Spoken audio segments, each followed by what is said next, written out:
I do wonder when I do that where I kick off the stream and I kick back on the stream, if people just sit there, does it come back for them, or do they have to like actually exit and reopen and all that? That's stuff I need to figure out on YouTube side. It's as well as things that streaming to YouTube so far as actual streaming purposes kind of sucks. All right, so let's go ahead and get back to where we left off in SnowRunner. Yeah, so for the record, like I said earlier, I did very much enjoy doing the Product Zomboid RP. I do think it was this particular event where they started with the big groups of people right at the opening. That's what I think was like the one thing I do wish they changed. The VIPs chasing them down, all that. I think all that was great. But with that many people on the server, we definitely don't want everyone nearby each other. So, picking up where we left off in SnowRunner before all this, what I'm going to need to do, so we got the Drowned Scout. That's not actually a mission, so we don't get XP for it. So that's the off-road ones. We're not prepared for that. The missing oil tanker, we can finish anytime. I'm deliberately not finishing it because I am using its fuel. The local entertainment would be for the, for our Chevy to do, and I would need the upgraded tires for it. And probably the snorkel. But if we do that, we could knock that one out. And the missing machinery, that might be the one we do. Because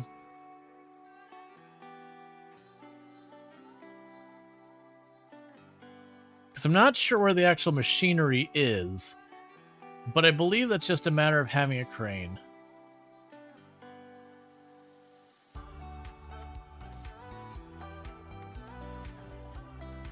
Let's see about the machinery.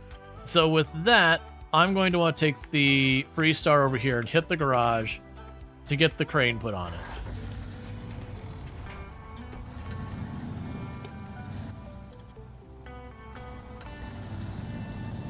Because the alternative is if I didn't switch this, we'd be wrapping upstream. It's as well as things that we still got like 2.5+ hours of stream left. So it kind of is one of those things that, you know, I don't want to wrap up that early.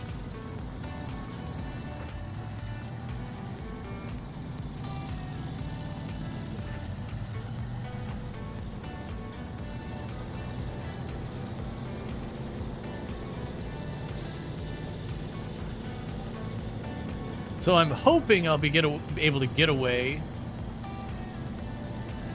with doing the crane without upgrading the tires. For those who missed earlier on, what we've got going on is I am ready to upgrade the tires. I just need to get, I believe, one more rank, which we've already got a lot of XP into. And then instead of just getting kind of crap tires, I'll be able to jump right up to some higher end tires. And so rather than buy like a partial upgrade, then wait, and then a partial upgrade, like then another partial upgrade to the max, and lose a bunch of money to it, I'm just trying to like manage like this last mission or two real fast, and if I can get to that last mission or two and get that little bit of XP, then we'll be able to get some better tires, and I won't lose that money. Because I do believe once I buy an upgrade, if I go to sell it back, I believe I only get part of the money back when you're on hard mode.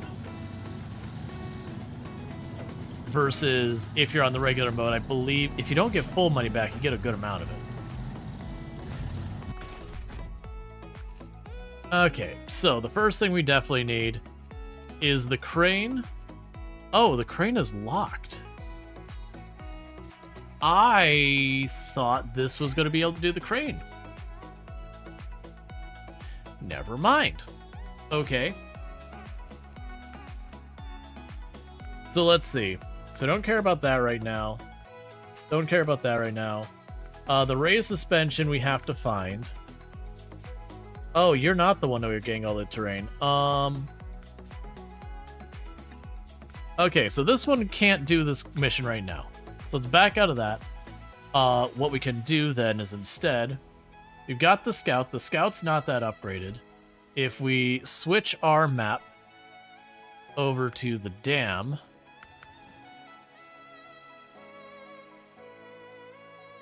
you can see I got some upgrades laying around here. So let's go for those. We can go, the scouts the Chevy's in here. We'll see if we can get the better tires on this one. So customize. We've already got the really strong engine. The gearbox, I'm gonna keep with the stock for right now. We are raised. So tires, we can get all the tires. Oh, we can get all the way up to the best off-road tires.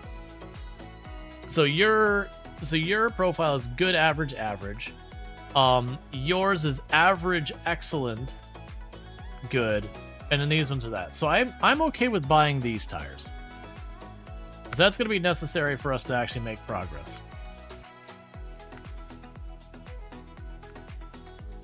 Yeah, and so 15's a long way away. Let's get the snorkel. And that should be able to make it so we can do a lot of these. And then... So that's repair supplies and wheels.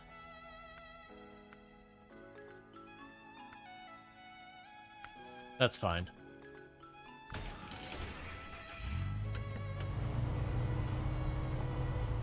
All right. So what we want to do here is let's focus on the upgrades. So we got an upgrade down there. I also had, I think that's actually the only upgrade we know of. I'm saying cross down here. Go across the farm. You'll see we can't pull that off.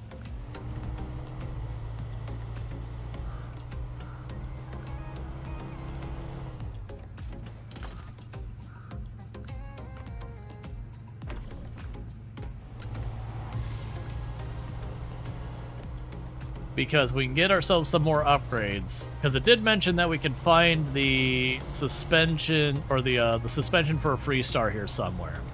Which I believe is blocking some of those wheel upgrades for the Freestar. Which is why we switched over to this as opposed to just continuing with the Freestar working on stuff. Is a lot of the missions we're getting to for the Freestar now, I gotta go really down in the muck. Which means I'm really in kind of need for better tires and the raised suspension. And until we find the raised suspension, we're kind of out of luck on that one. So we just need to keep exploring. You have to be mindful of gas. Which is one reason I'm trying not to go all-wheel drive unless I need to.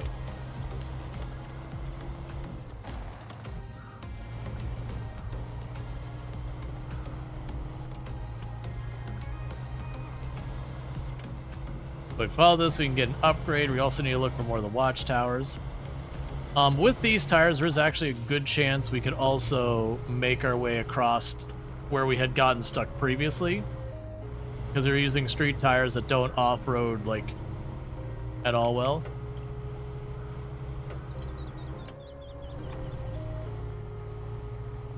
Oh, fine. Let's leave it on four-wheel drive for this part.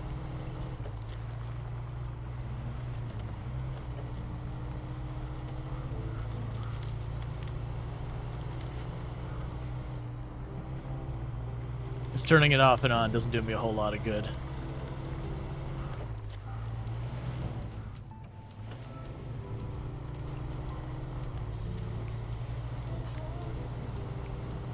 Now, the one big downside we have is this thing is not fuel efficient.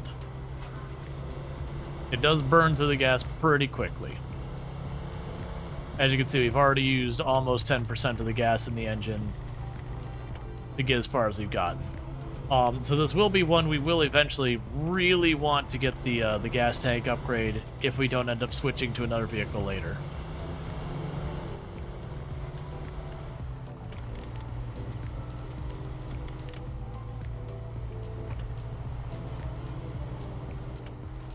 Okay.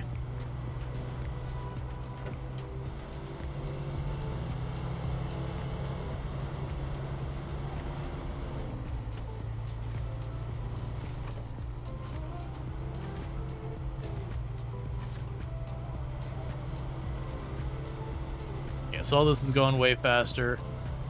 We should also be able to, after we get some of this stuff, we could circle back to the mission where we got to knock over the barrels. We should be fully kitted enough to do that. Technically, the mud tires are going to be a little bit better for the mudding part. But it is what it is.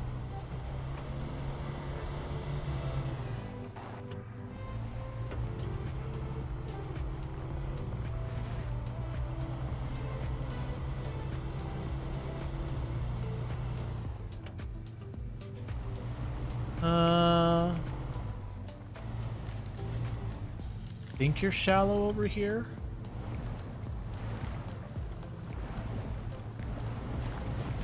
Yeah, we're good. The snorkel, we're fine.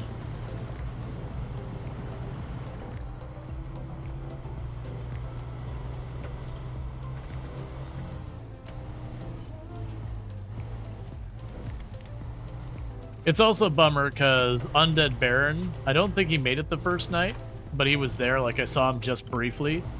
Was going to join in the attack and all that. It would have been nice to have actually gone to RP with Undead Baron, but I was genuinely getting not frustrated. That's overstating it. I was genuinely getting like, come on, let's get on with it. Like, you know, do something.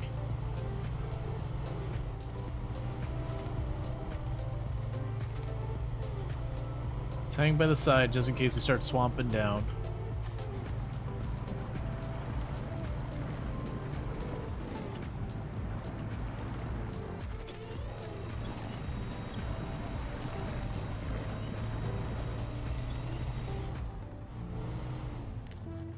What's... Oh! I bumped it into reverse, not low gear. I was so confused as to what was just happening there. I was like, why am I going the wrong way?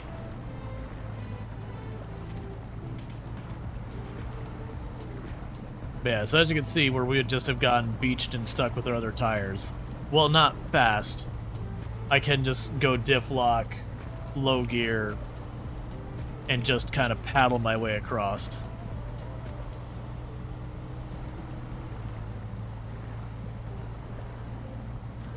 No need to use a winch or anything.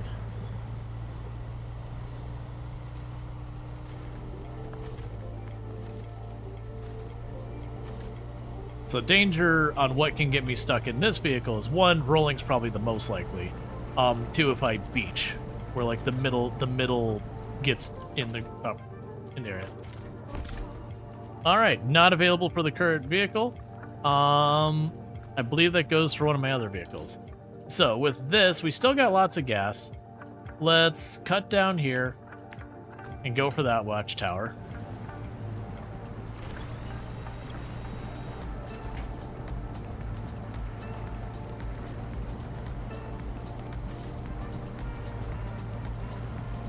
Basically, we want to work on exploring this area.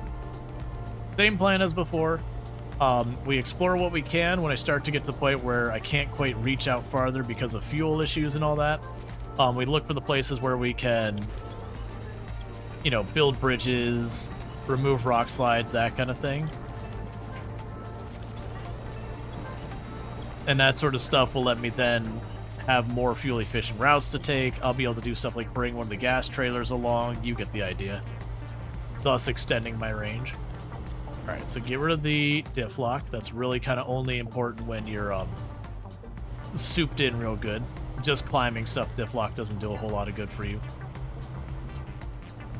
Having tires spinning in the air isn't very useful. A diff lock requires low gear, so...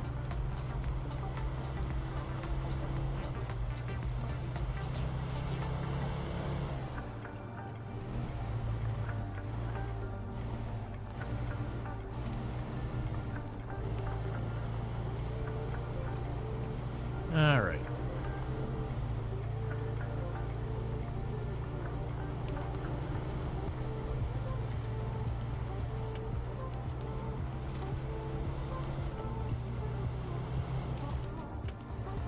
Been a bit too aggressive for this. We could easily bounce ourselves into trouble. And this far out, since this is the only vehicle I have that can really get this far out right now, getting myself rolled over out here would be a big negative.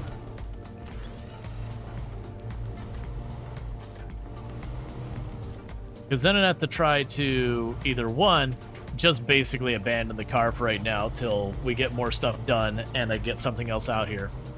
Or two, we'd have to go and upgrade our other scout, which would be kind of a bummer, because that means I'm spending a bunch of resources on effectively making 2 vehicles for the same purpose.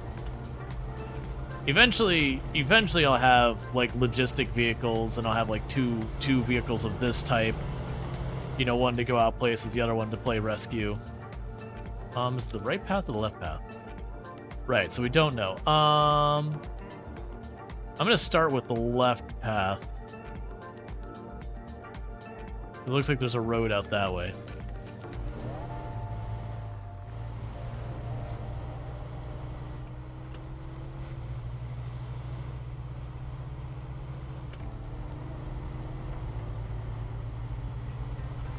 Watchtower's over here somewhere.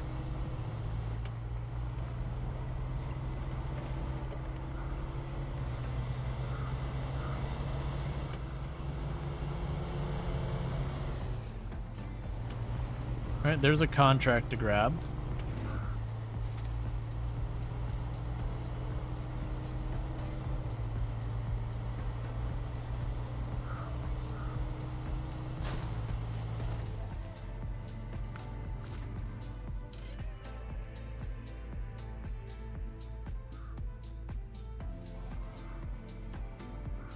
Yeah, so it's still farther up that way somewhere.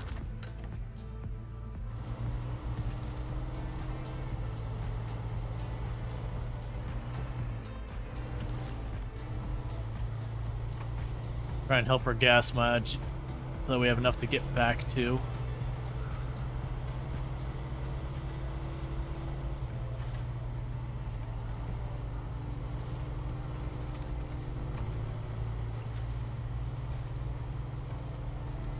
Come on.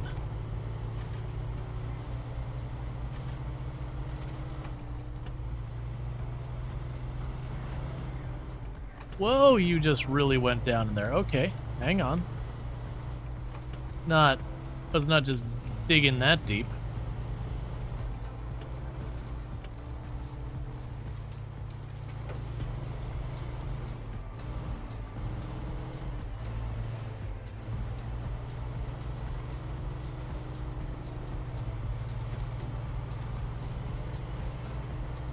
All right. There's the watchtower. We're going to be pushing our luck with the gas. But for all we know, I'm going to spot a fuel trailer here, and with that, then I can just base from there. Especially, I know one of these maps has a scout fuel trailer, because I remember having it on my other save. And I didn't really take advantage of it because gas is free on the normal mode. It just wasn't needed. Alright, so this looked like a situation where there's no road to it. Okay, yeah, so there's no road to it, so let's make our way. We should be fine. This will eat up some gas going both to and from.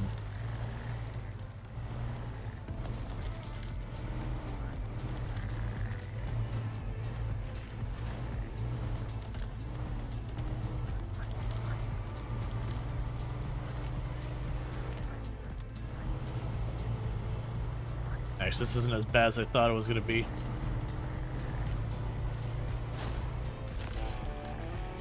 All right.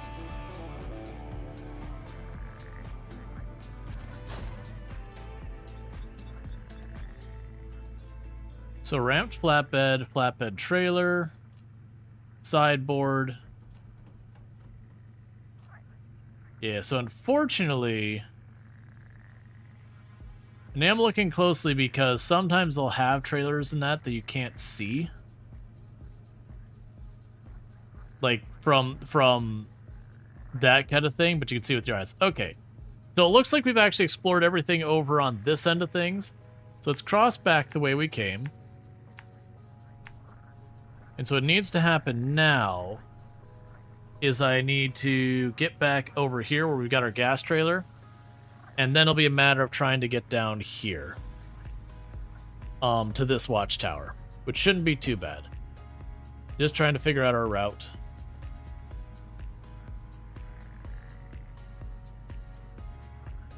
Yeah, probably. Honestly, it's probably just follow the low effort route.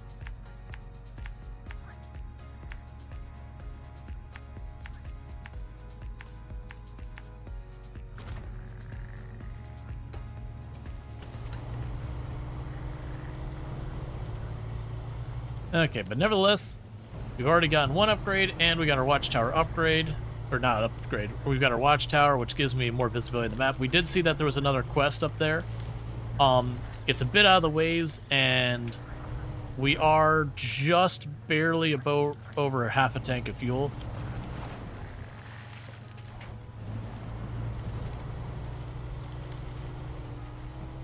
So I'm trying to go out of my way to get ourselves back.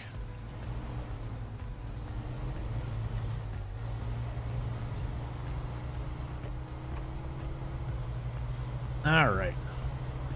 Considering we had to take a bunch of paths and figure things out and double back just a little bit, we should have plenty of fuel to get home.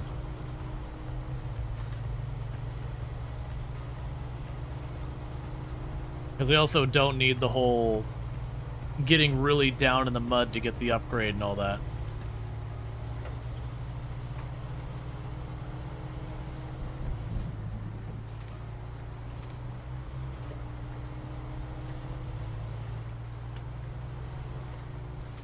Yeah, there's that one spot there that's just like way deeper than you expected. You can usually get a vague idea of the deepness of the mud based on how dark the dirt is. The darker the dirt, the deeper the mud.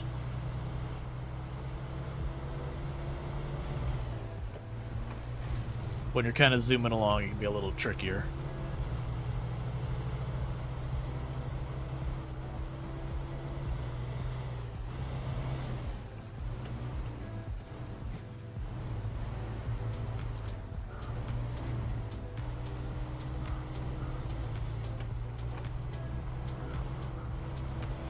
So this isn't so bad, we can go around this way.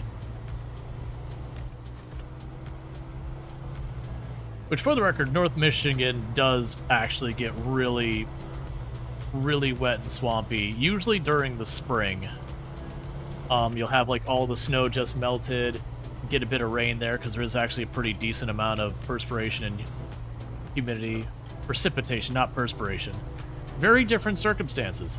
I don't think Michigan sweats. I can't swear that's not the case, but I say with a certain level of confidence that the state itself doesn't sweat. It might, like... What's the word? There might be condensation.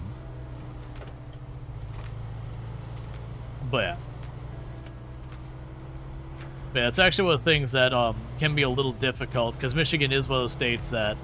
Well, one of those places, it's not even a state thing. One of those places that a lot of the year is gray skies. Like a lot of the year is just very overcast and gray.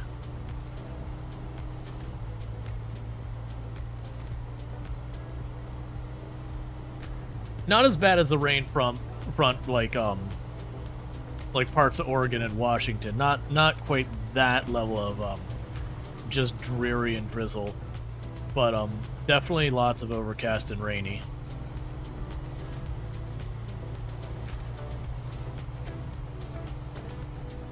That is one thing I remember from visiting Oregon, is like Oregon in the nice time of year is absolutely gorgeous beyond all belief, but there is like just, it's not rainy, it's like a perpetual just kind of drizzle for a big chunk of the year. It's another one of those places that winter depression can get real bad. Especially if you have a job that they require you to like go into the office and you get to the winter season and you go in and it's dark and you leave and it's still dark, and it can really mess with you after a while. You do, as much as we like meme about like, oh god, natural sun, you kind of actually do need sunlight to avoid depression. There's a lot of chemicals that vitamin D tends to go. I didn't realize we hadn't discovered that. Well, I'll take that extra 30 XP. Because we should be getting real close to hitting level 7, if we haven't already.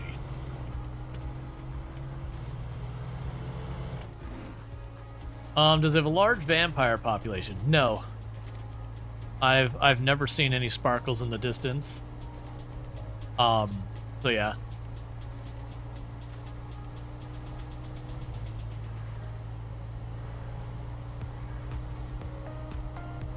Michigan has a lot of accountants and lumberjacks, is what Michigan has. As a manufacturing hub, it's not dead there, but it definitely is a ghost of what it used to be. But there's actually a pretty significant financial sector in Michigan, and then they do lumber. There's also a lot of apple orchards up there too. Has he had a job like that where you're in a windowless room in the warehouse all day? You made the burnout for the job a lot worse. Oh yeah. Like windows certainly help. They're better than not having windows. You still do want to get like outside from time to time. Like that was the times I've contracted that I've had to be in areas where, you know, you could go almost all day without seeing sunlight. Or even third shift stuff where it's just you're sleeping while the sun's out. I used to definitely make it a point being like, it's lunchtime. Are you going to eat here? No. I'm going to absolutely go out, even if it's just to, you know, take a sandwich outside. I'm going to spend my entire lunchtime not being in the cave. You're not talking about Twilight Gods, you're talking about World of Darkness vampire. Oh, those aren't real.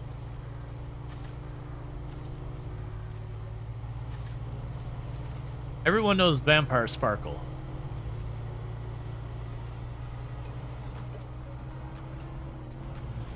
That's just proven fact.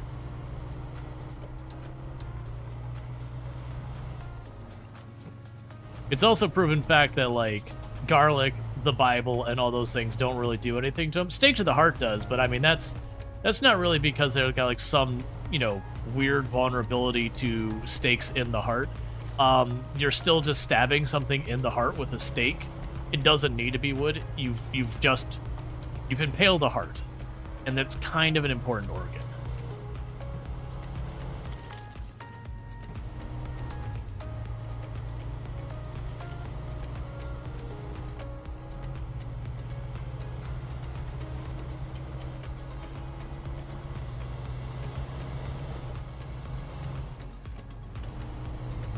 You're lucky I can't remember an emo band on the top of my name, because I was going to say that, you know, vampires where all that music comes from. But I'm genuinely drawing a big flatline blank in my head. Like, you know, there's one that's like right on the front of my brain that I could, like, the name's right there, but I can't quite grasp it, and it's annoying me because I'm willing to bet I could easily find a whole bunch of others, but because my brain wants that one. Bullet for Valentine? No, but that is one. It was a 2-word name that I cannot remember for the life of me.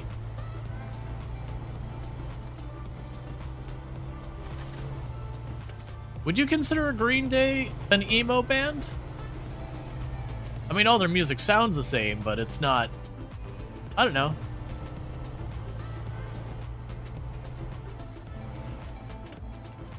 Like, Bullet for Valentine, well, I do actually enjoy some My Chemical Romance. It's not the one I'm thinking, but that is there.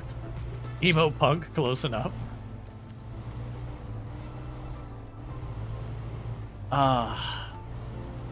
It's not My Chemical Romance, but that is another one who'd be in that area.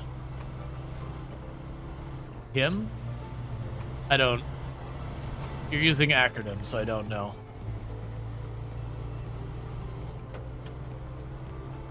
The only thing that has ever thought I was super into emo music was Last FN.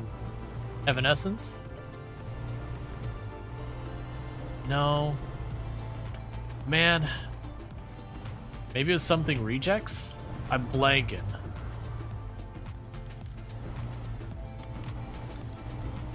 Like the first part of the name got I think it picked it up as Simple Plan? No, not Simple Plan. All American Rejects? No. It's gonna bother me. I'm gonna remember in the middle of the day tomorrow. Like, I will be out at lunch and be, it's that one, it was that band.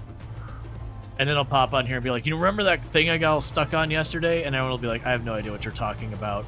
It's been like 12 hours, man. I'll be like, yeah, no, it was that one. It's fine. What I need everyone to do is to just start Googling and going on YouTube and just looking up all sorts of emo music. By the way, I may have just invested a bunch of money into publishers who only deal in emo music, and these two actions are not related. So definitely don't worry. I just need you to keep searching for them very aggressively for algorithmic reasons. FFDP, I don't... You're using acronyms. I don't know what it is. Coldplay. That's not what I'm thinking, but that definitely gets in there. Hey, Yoshi. Oh, Five Finger Death Punch. Man, that's a name I haven't heard in a long time. I actually started stream using the... So I was going to do the 90s playlist on my royalty-free music thing. Papa Roach... I wouldn't call them emo music either. You remember listening to Silverstein, Billy Talent, and Rise Against? Yeah. Tears for Fears. I actually don't know that one. All the other ones I've heard of before. Coheed and Cambria. So actually, these last three, Amberlin sounds familiar. I can't put my finger up. The other one, Good Charlotte. You don't know Tears or Fears? I'm willing to bet if I heard their music, I'd be like, them. But just by name. Tears and Fears is 80. Yeah, Good Charlotte definitely rings bells. I can't picture the song at the top, like one of their songs at the top of my head, but like I recognize the name. So let's try. So the first time we tried to cross over here, and that went poorly. Let's just try cutting right across here, because that's like kind of the most direct route we can.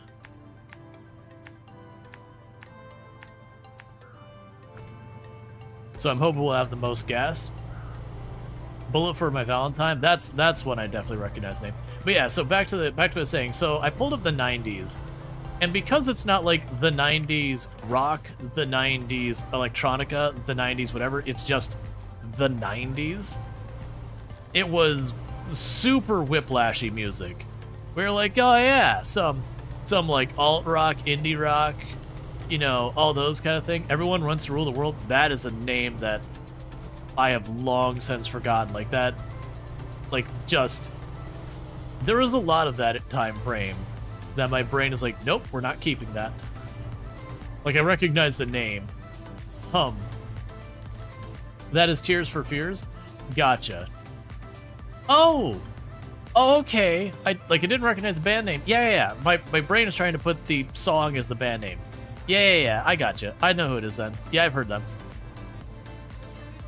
But there's a lot of those that my brain's like, nope, we're just gonna put that in the acknowledging it existed, and just gonna go ahead and just lock that away and not bring that back out.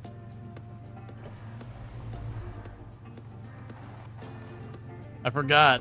This particular area is a real bumpy ride. Real easy to roll on this one. Yeah, we already had My Chemical Romance, but yeah, it's definitely in there. Same time frame. Well, it's not emo.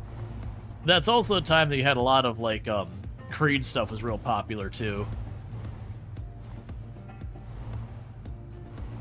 Like you'd go to any of your so when I'm saying girlfriend here, I'm saying friends who are girls, because you're talking like tweens and all that. And you'd be listening, and it'd be either like NSYNC or Bad Freak Boys or Arms Wide Open. Bring you to this place. I'll show you anything. You know, it's like, oh my god, it's this song again. Please. Rocky Road to Dublin by the High Kings. That sounds super familiar. Flipping that? Hey, it happens. We all make life mistakes.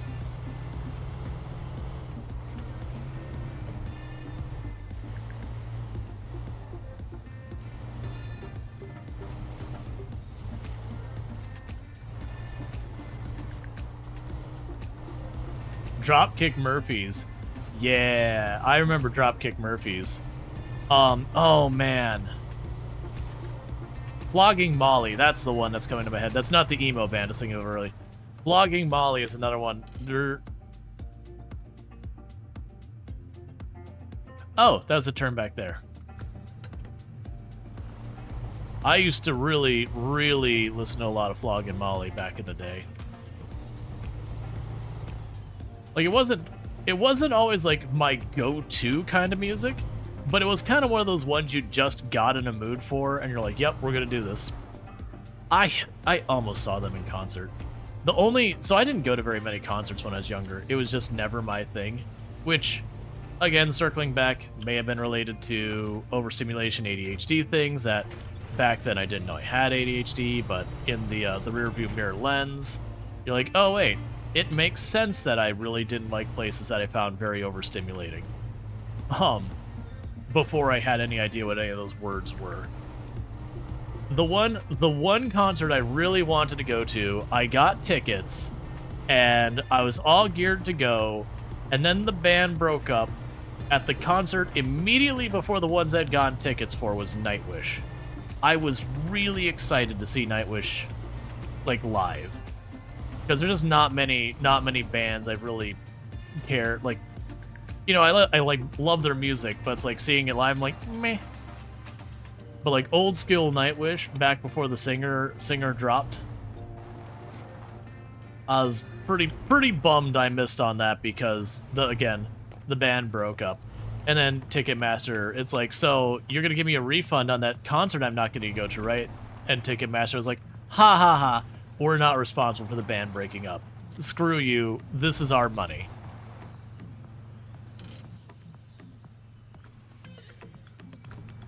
Because that's Ticketmaster.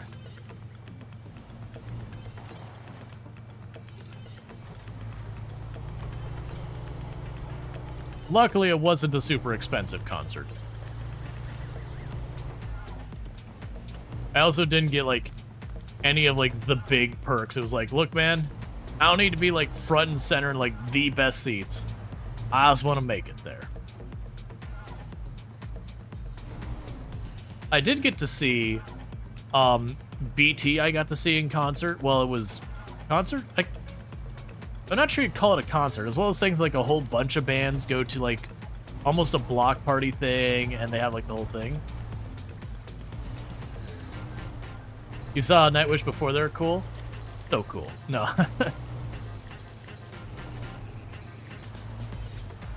Alright, this feels okay. I'm a little worried about the side current.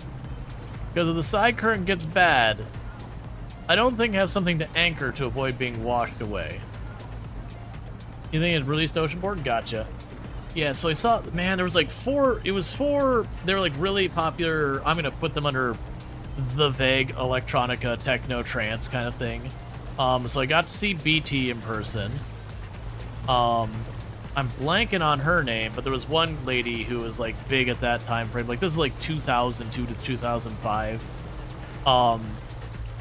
Who her whole thing is she had like this ridiculous ponytail, like as you know, half the width of your torso kind of ponytail that you look at and go, how is your scalp not torn out every time you twist your head? Like, how much does that weigh? Oh, I see there's oil over there. Well, that's fine. It's gonna just stay there.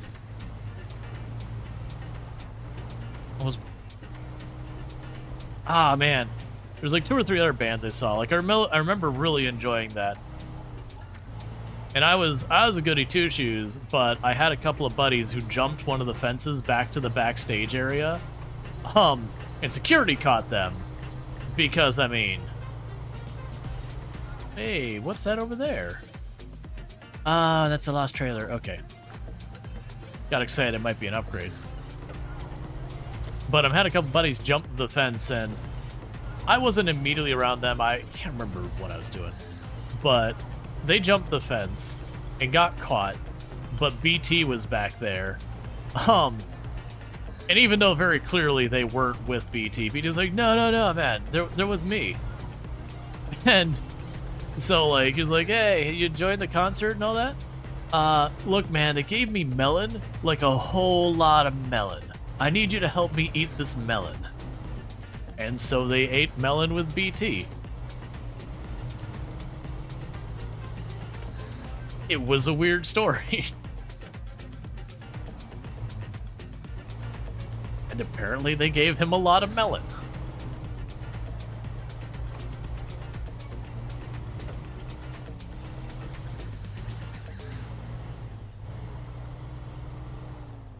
For those who don't know BT, he was a, I don't know what you'd technically put it under. Techno, electronica, somewhere in that thing. I'm sure somebody's like, well, actually, that's progressive trance, techno, fourth series. And you're like, what does any of that even mean? Okay, so this one also has no actual road that goes to it.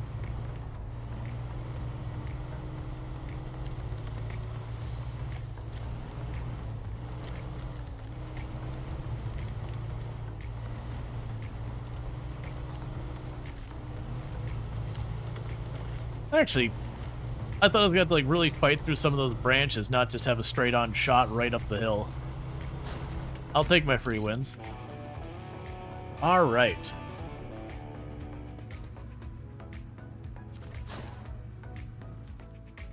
Okay, so we got an upgrade location over there.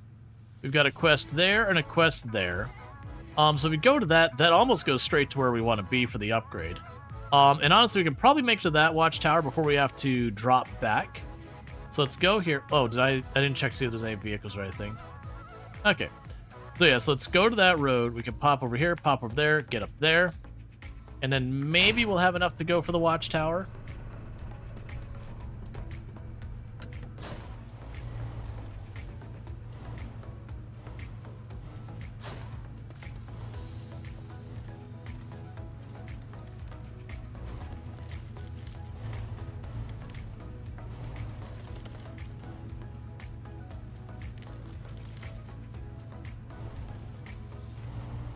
Yeah, so that's what I was expecting, where, like, you see I got snagged in those branches. I was expecting that to happen immediately, and then just get absolutely stuck on it. Like, we'd be able to get through, but then have to, like, you know, burn a good 2, 3, 4, 5 gallons of gas just muscling through tree branches.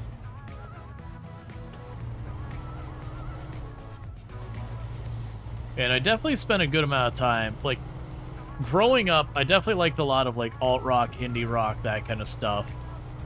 And I also had, like, a lot of interest in just vaguely the techno-electronica, that whole era. Like, it kind of was those things that, like, on one mood, I'd listen to one. On the other mood, I'd listen to the other. And then for completely different, I listened to a lot of stuff, like, I enjoyed Weird Al Yankovic a lot.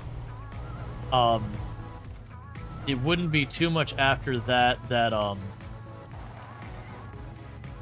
Jonathan Colton kind of showed up, and I ended up really liking Jonathan Colton stuff a whole lot. More of a folksy comedy thing. If you've ever played Portal, the song at the end, that's Jonathan Colton.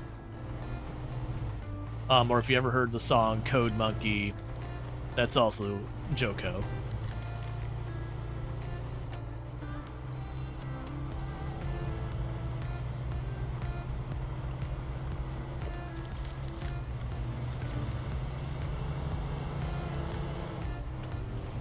All right.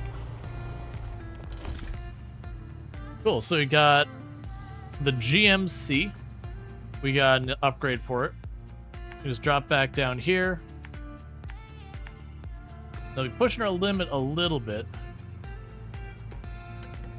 You're big into all that music in the early 2000s? Yeah, that'd be around when it would be like late 90s, early 2000s. You know, really depends on which specific ones we're talking about. Yeah, no, exactly. Like, I don't on the regular break out some, like, flogging molly or anything like that anymore. Like, every once in a long while, I'll be like, you know what? I'd like a little flogging molly. For those who don't know flogging molly, it's like... Man, how would I even describe it? Like, Irish-inspired rock, maybe? It's like sort of got a folksy, sort of got a rock side to it. Irish punk? Yeah, that sounds good. Irish punk sounds like it checks out. I think that's a good way to describe it. They're also those bands that have like kind of a wide range, and some of their songs are pretty mellow and kind of sad sounding. And then there's other ones that are pretty high energy. A lot of them are pretty high energy, but like not in a bad way.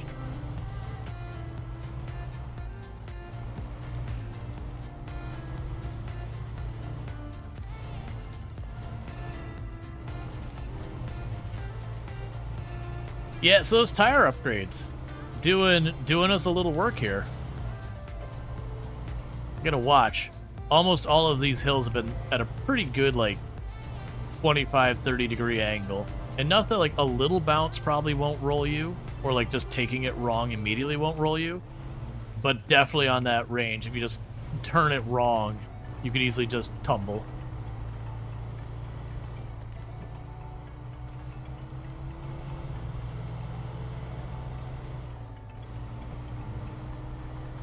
Alright, so see the tower over there. It is unfortunately looking like it might be on a different ledge. Like a whole different hilltop. I'm not seeing a road that... that might be the road that goes up to it.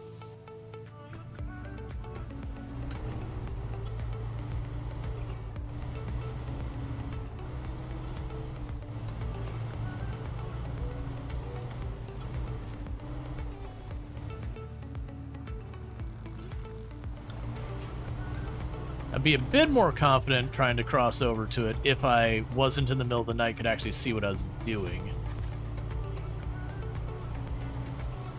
I think for the moment I'm going to follow this around until we get lower on gas.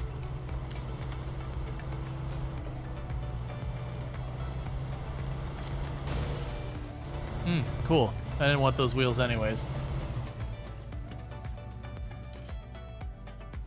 Okay, we've got to stop over here. Honestly, somewhere around here I might be able to cut across. Let's go to the stop over here.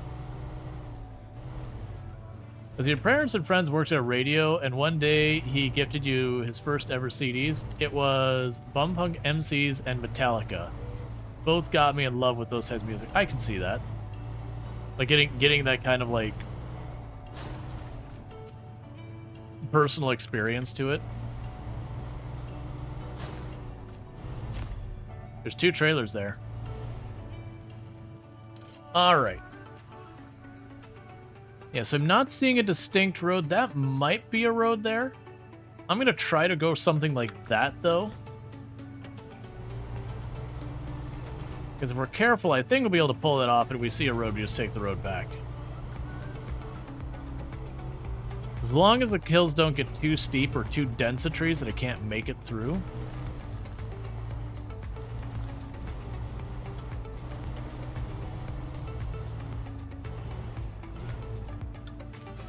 I'm not expecting to be nearly this easy where it's just wide open and we just roll up to it. Alright, never mind. It is super easy and breezy. Straight shot.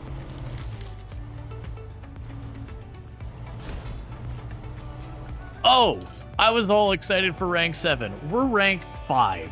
Alright, well, we're not going to worry about grinding up to rank 7 to get those upgrades. We got a while till then. Okay, so what we've got around here... We got the sideboard there. We got the service vehicle. We've got lost bags, repair truck. We do have the gateway to the next area. We do have... What are you? Give information, please. One of these, when I clicked on it, would tell me information about the vehicle. You. You just don't tell me anything. Alright, that's fine. Yeah, so we got a vehicle down in the mud over there. I still have one watchtower down there. We do not have the gas to get there. So I think what we do now is I try my best to just make my way back up here. We gas up, and then we can just go over here and take the dam across. And it looks like that's going to take me right to that watchtower-ish. So for this, hop back down over here-ish.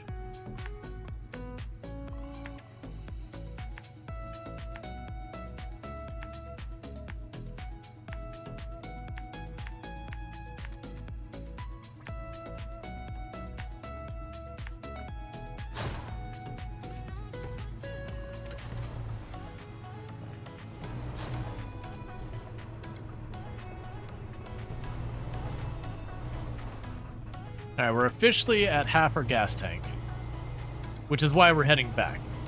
Because if I do keep pushing, there's like going to be a point of no return, and I don't really have another vehicle that can get out here without upgrades.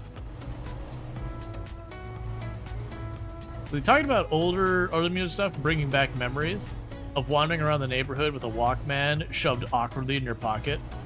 I remember, oh man, was it a Casio CD player? The no skip CD players? You know the ones. They're perfect. They never skip except always.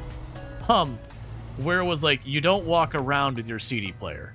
It's bad. What you do is you have your CD player in your backpack, and then, you know, maybe you go like during recess or school, or like, yeah, on the bus, or someplace where you can lay it down flat. Like if your teacher is cool with it, which I only had like one my entire time in school, you could just sit it flat on your desk and listen to it. But like, you needed a flat surface to leave that thing on, and in a car ride or whatever, it needed to not be too bumpy of a car ride. Like, it'd definitely be manageable, but if you're going like on a dirt road or something, you might as well not bother.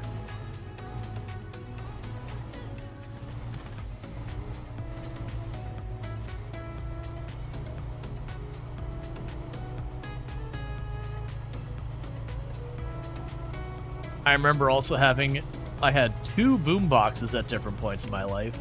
Both of them I was all proud and bought with my own money. Like one I paid for from a summer job. I don't remember where I got my money for the second. It was probably, yeah, no, the first would be the summer job, and the second would just be one of my later jobs as a teen. Back when those were things. So you get this like ridiculous boom box. It would be like this tall, that wide. It had the speakers where you could detach them and move them around. The speakers were more subwoofer than anything else. Had the 2 places to put your cassette tapes in, and then like the CD player on the top.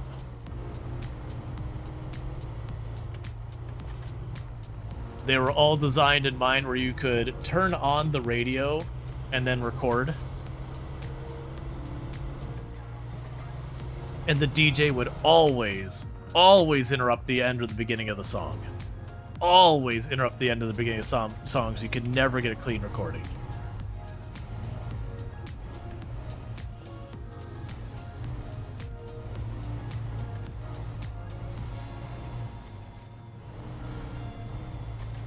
And then MP3s came out, and all of that became irrelevant. Because then, I think that's actually why I got the second boombox. I think it was an MP3 compatible boombox. So you could just, you know, go on Napster, download a whole lot of music. Most of it you would never even listen to a single time. You just kind of download it because you could. You remember recording songs on your phone from the radio? For your ringtone voicemail? What else that had a dock? Oh, so this one it would take CDs, but they were CDs that could have MP3s on it. And like navigating the MP3s was terrible on it. You basically just hit play, shuffle, and loop. Because trying to find the song you're looking for was just not worth your time. You'd be like, next track, next track, next track, next track, next track. Ah, there's the one I actually want.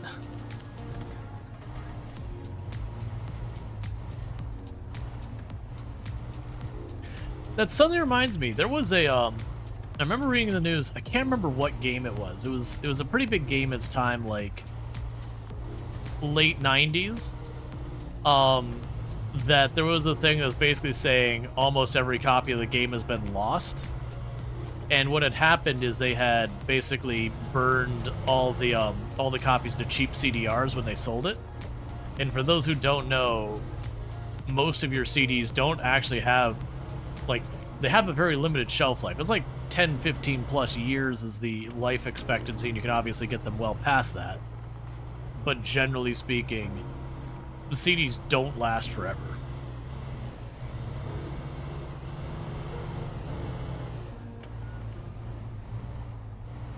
Good old ring back tone.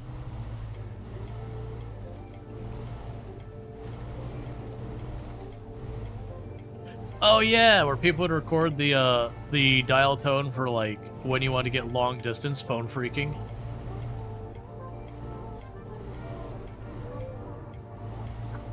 There's that another one where you can just record, because the way it worked on the back end, it was just a tone that would play that just let it know it's like, okay, the person paid.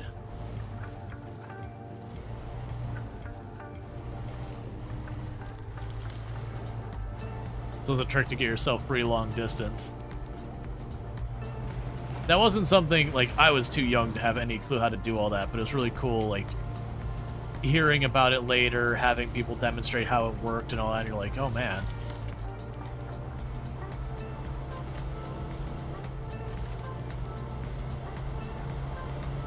That was, I think, honestly the thing that made the iPod blow up so much more than everything else. It was just, like, super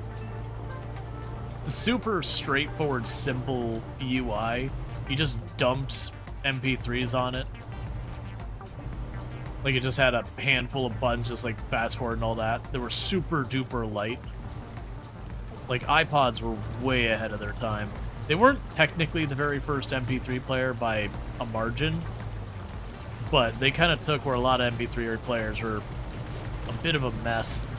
They're like, okay, but let's just make it, you know, as simple and direct as possible. I mean, they got us all to use iTunes. And that is a testament that they got people to put up with iTunes.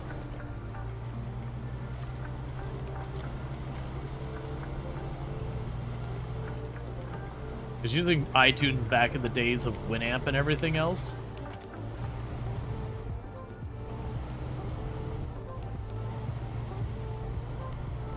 that was another time.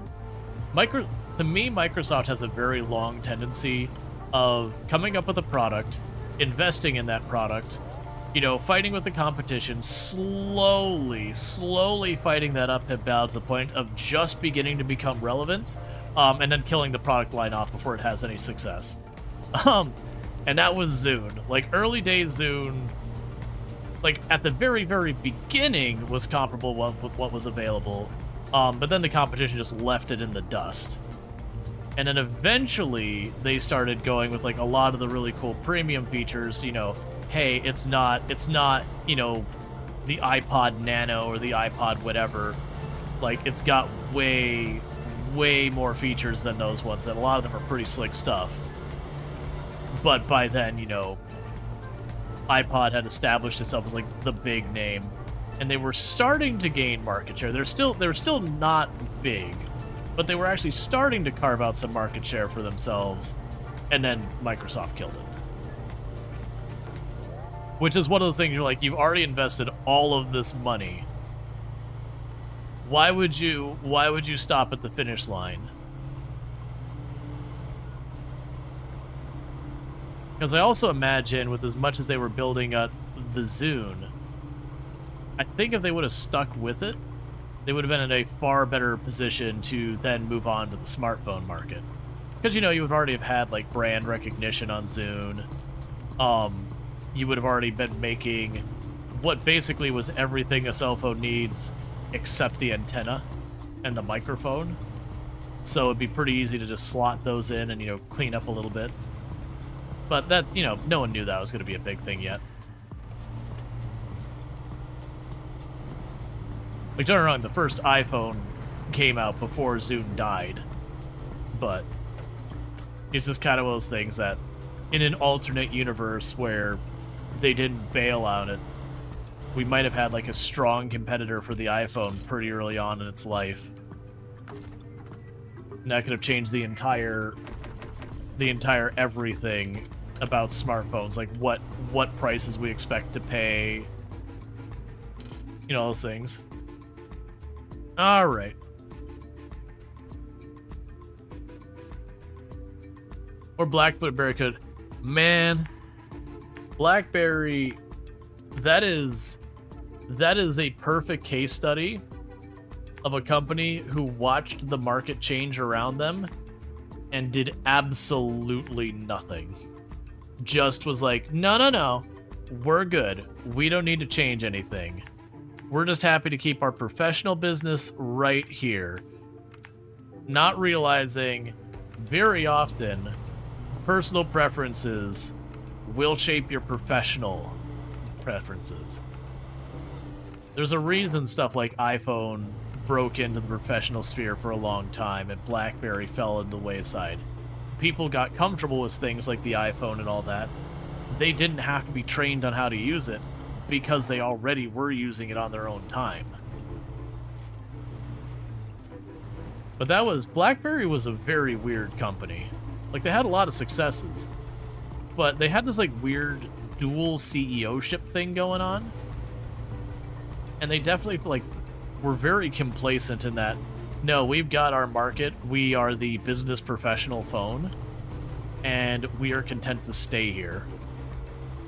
And just watch their competition roll up, wave, and just leave them in the dust.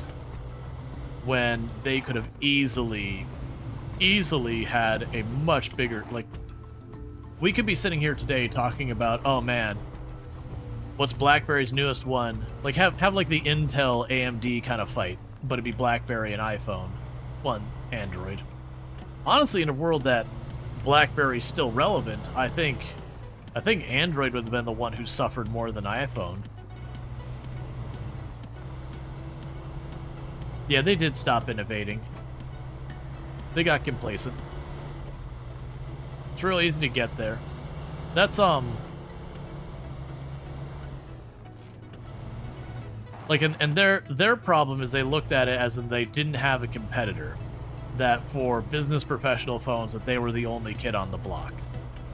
Which was very clearly not true. Like, they were the only one purely marketing that direction.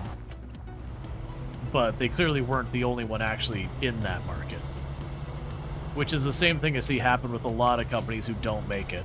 You'll have, like, the train company, and they'll be like, oh yeah, but we're the leading train company. And we're the best train company that's ever trained. And they'll be like, well, we've been noticing for transportation and all that, this other company who deals in planes who's doing like really good. They're doing a lot. It's like, yeah, but they're not a competitor. Like, the next closest train company is a shadow of what we are. And basically they fail to recognize, like, yeah, but you're in the transportation industry. You're not in the train industry. The train is your subset. Ultimately, I'm using you to transport myself and or goods. If someone gives me a far more cost-effective, timely, whatever thing, I'm going to use theirs. Kind of how it works. Oh, do we already have this quest? That's Huawei releases their own OS soon. You're considering their domestic product share may even be successful. We've had a number of different OSs show up from different ones. Some of them have been successful. Oh, just 2 wood planks? I know we had wood planks around here somewhere. Was it you? You have 5 wood planks. Yeah, so we have 5 wood planks that we need down here. And now to repair that bridge, let's keep going down here easy. But that's okay. Honestly, probably could cross over there on that side and be fine. But we got an upgrade over here, so I want it. Yeah, no, actually I wouldn't. Like, that's... I'm always going to be encouraging that, saying, hey, another competitor? Excellent. Bring it. because the more competitive a field gets, usually the better overall quality products and prices you get. Like, different ones will have different approaches that they go for, like the super budget-friendly one. It doesn't have the bells and whistles, but, like, the price is amazing. You'll have the ones who go for, like, the premium brand where it comes with everything and you pay a little bit more, but, you know, you got all that. You'll usually get, like, better support. Because then they actually have to, like, really, really fight for every customer.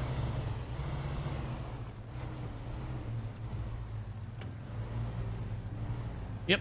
Competition is good for consumers and employees too, because you've got more people fighting over the talent who have the necessary skills for whatever they're doing. It means those people are more valuable, so you can sit there and turn around and you get better wages, better benefits, all that good stuff.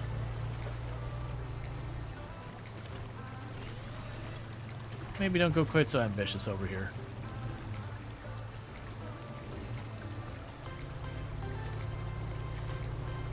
Just keep going straight, you'll be fine.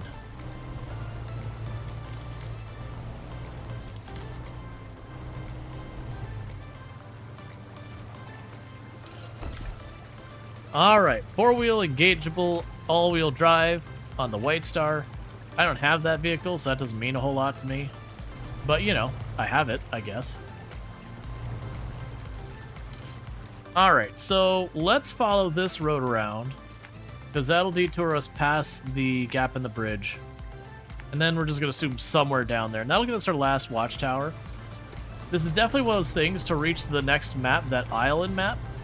We are absolutely going to need to have that bridge repaired so I can bring a fuel tank the whole way, or find a fuel tank over there, one or the other. Because getting all the way down there, we were somewhere in the ballpark of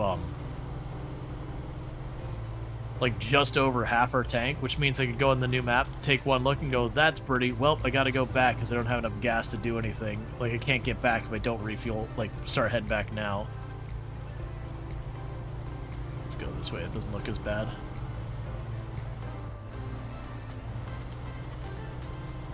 That's the reasons, like, for me personally, I know, for the record, I am acknowledging, I am accepting that there is a lot of fundamental and strategic problems with this.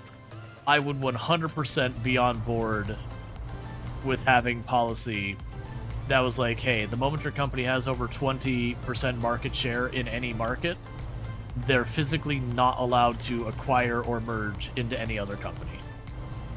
Hard stop. It doesn't mean you can't work with other companies, because there's only so much you can do to limit some of that stuff. But, like, no acquisitions, any of that kind of stuff. Even if it comes like a company goes out of business and they're selling off their assets, have really, really strict rules around all of that. Because a bunch of companies merging and going away. Like, we've been having real problems. I don't know about broadly on the global, but within the US, about, you look at how many different industries and you're like, yeah, you're actually only doing business with one company. There isn't actual competitors. Everything is one company. You want to go with another company? Here's the middle finger. There isn't a second one. And a lot of them are really boring, mundane things that you'd never think about. Like, eyeglasses are a big one. We're starting to actually get competitors in the eyeglasses thing now that people are becoming more and more aware that Luxottica has such a strong monopoly. Like, that was actually one of the things that got me really happy, is these eyeglasses are not Luxottica. That there's actually a local manufacturer for eyeglasses opened up, and my god, were the prices so much cheaper. Like, literally 1/3 the price. And I could get all the same features I wanted.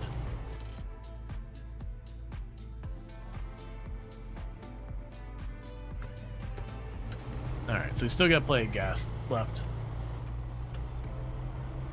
Yeah, for those who are not familiar with Luxottica, they own a number of the biggest optical insurers. They own a bunch of the biggest schools for teaching optical. They own a bunch of the eyeglass manufacturers. They own a bunch of the really well-known brands for like your in-store eyeglass stuff. So like the Sears Eyeglass Store, Target Eyeglass Store, Lens Crafter, all of them are all Luxottica. So they kind of control like the whole thing. Yeah, still no idea. We'll keep on the main road for right now.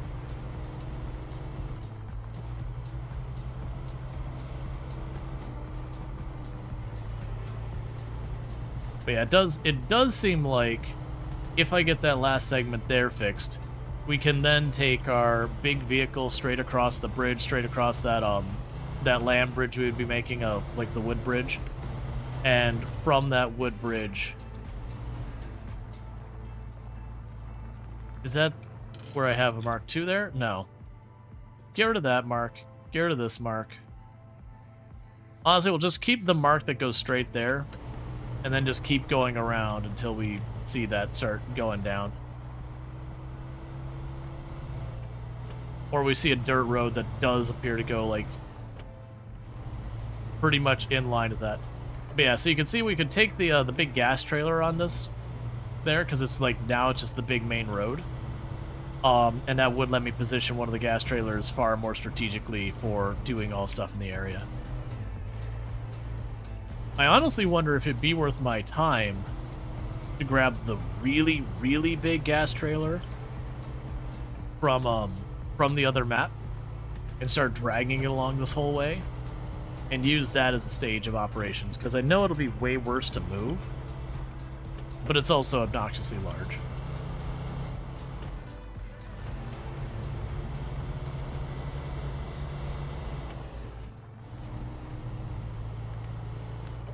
Okay.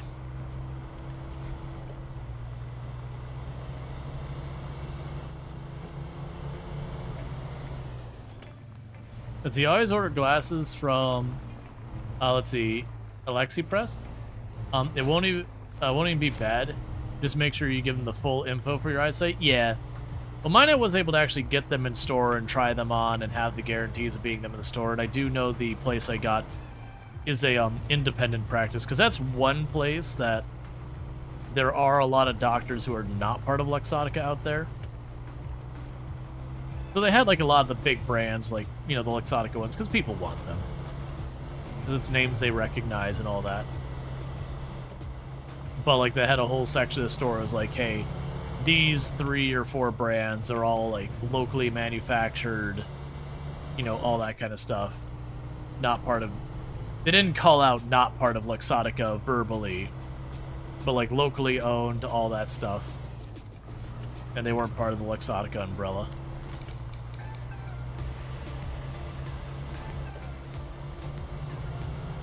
Which for me, you know, locally owned is nice, not as high a priority. I just don't want to be contributing to... Like, if I can choose an option that isn't a monopoly, I'm going to go with it whenever I have the chance. Sometimes you just don't. Like, internet service providers are localized monopolies, and if your only option is Time Warner Cable, or Bright House, or Spectrum, whatever they're calling themselves this week. Spectrum. Like, if that's your only option, your choices are you take that option, or you don't get to have internet.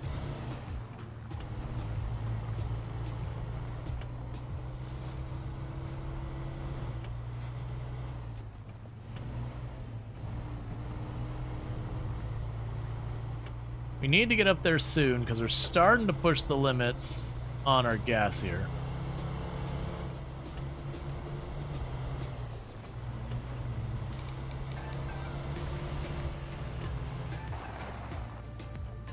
Is that an actual path there? No. I think genuinely we're just going up this hill.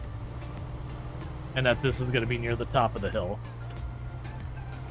And I'm a little worried we're overextending ourselves. We're not at halfway through our tank yet, but we're pretty close to halfway through our tank. And we didn't really do much in the way of detours. Like, it's not... The detour we did take, I have to take back as well. But if I get close enough, the route we took this time, I feel pretty... you know, pretty on board that the scout could follow. It's nowhere near as bad as our other ones. So even upgraded, we can bring the scout over here, have it run up, give it a little gas. Is that a road up? I don't think so.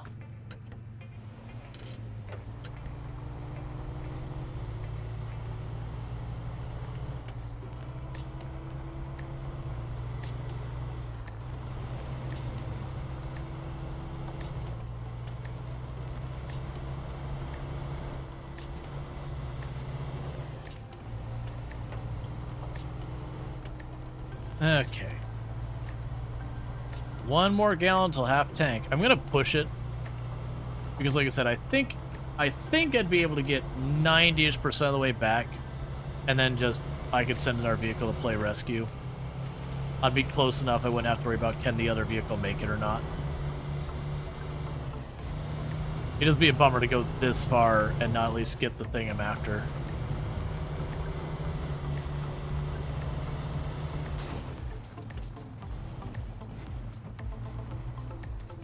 Alright, that looks like the way to go.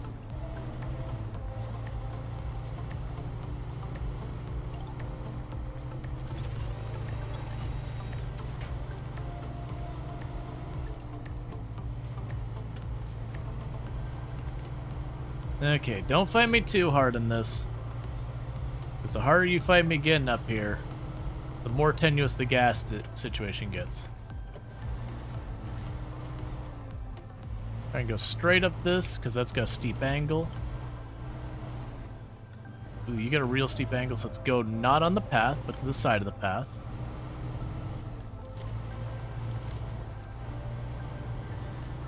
And we're officially at half a tank of gas.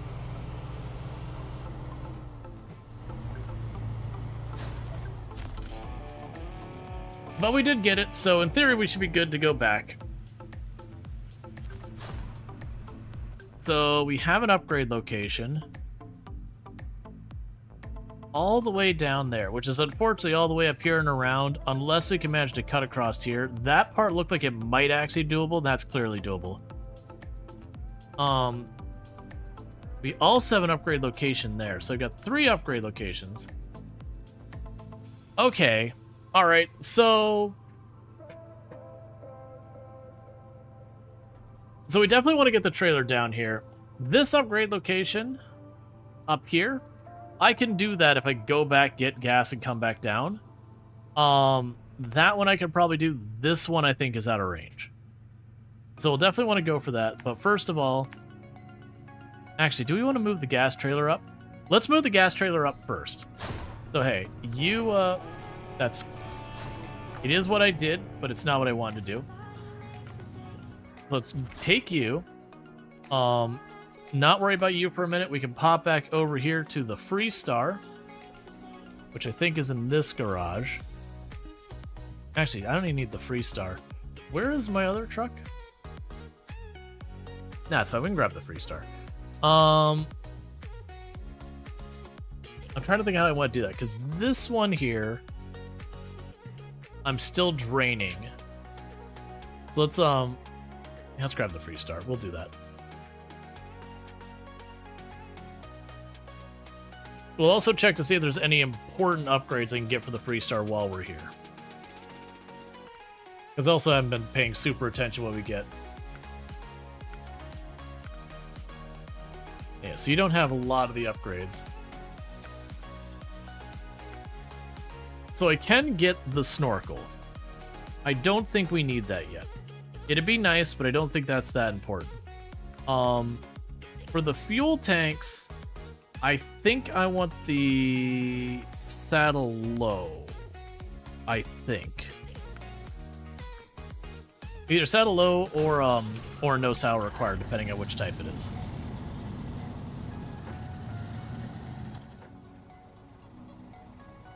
Alright, so cut across here.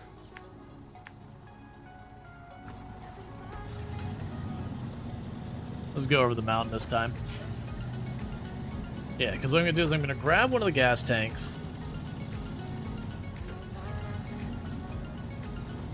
I might turn in this other gas tank soon. They're starting to wear it down. I don't really want to tow it anywhere. It's fine. It can stay where it is right now. But I'll probably want to put it away soon just to get that off my quest list. Granted, I could still definitely take the... It's fine. I always forget how ridiculous this spot is. That until you get your better tires, you can just swamp yourself in it. It's always easy to get out because the trees are nearby. Usually don't go up this past the early game, though. There's not much need to go this way.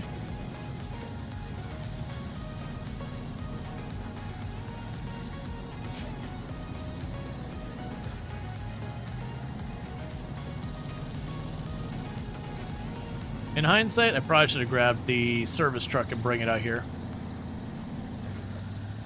So I don't have to return to the garage just to service, but that's fine.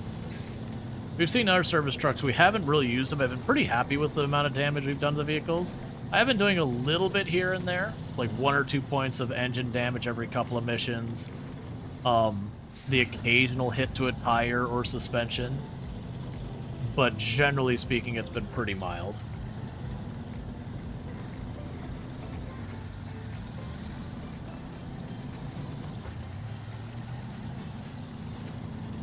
Alright. Yep, there's the one. You always just got to give that engine one hit point of damage every other mission or so.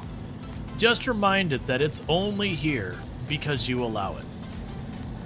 You got to strike the fear in the engine to make it perform better. That's not how any of that actually works.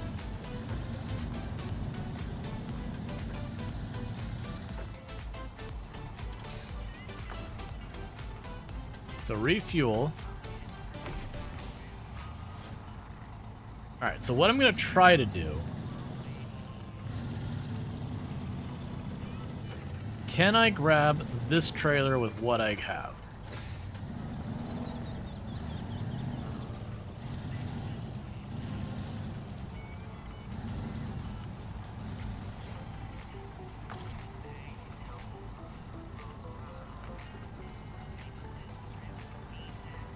Saddle high. Of course. I am going to go back and get the high saddle. Let's go grab the high saddle. I already own it. We can bring that over here. But I'll drag that really big trailer to the next location. And I think we'll just drag that along that main road for us, because it's got like 1,000-something gas in it. And it should be good for us to bring, because I can bring that at least as far as the dam. Like probably all the way to where I have to build the bridge on the dam.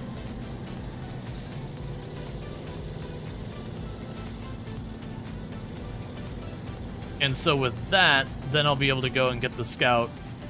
Probably be able to start exploring the island, as well as I believe there's another route down there as well.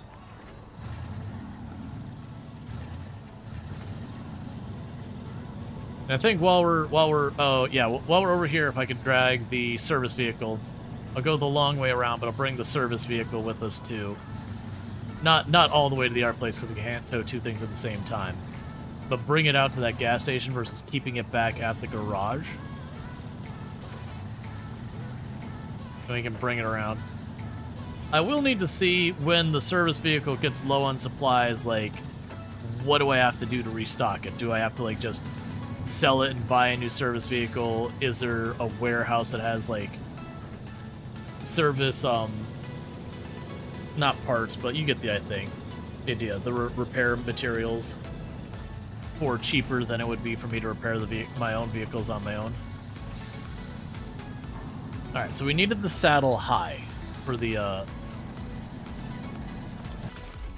gas, which is why we had to come back. So you... Saddle high. It's fine. Who needs functional headlights?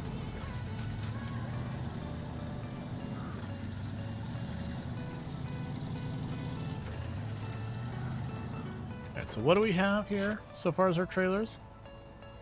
I have that trailer it's not marking, and that's my repair trailer. So let's quickly just take a real fast peek, see if I just haven't gotten close enough to this trailer to get it to react. Nope. That's fine. It's probably a quest trailer. I have noticed often if a trailer doesn't flag when I get close, it's usually for a quest. Oh, while we're here, repair.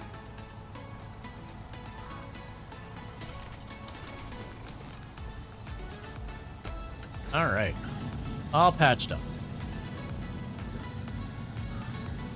So this time I gotta go around. Well, I don't have to, but I'm gonna go around because I have a feeling this will be way more of a pain in the butt to go over that versus just going straight around in the flat road.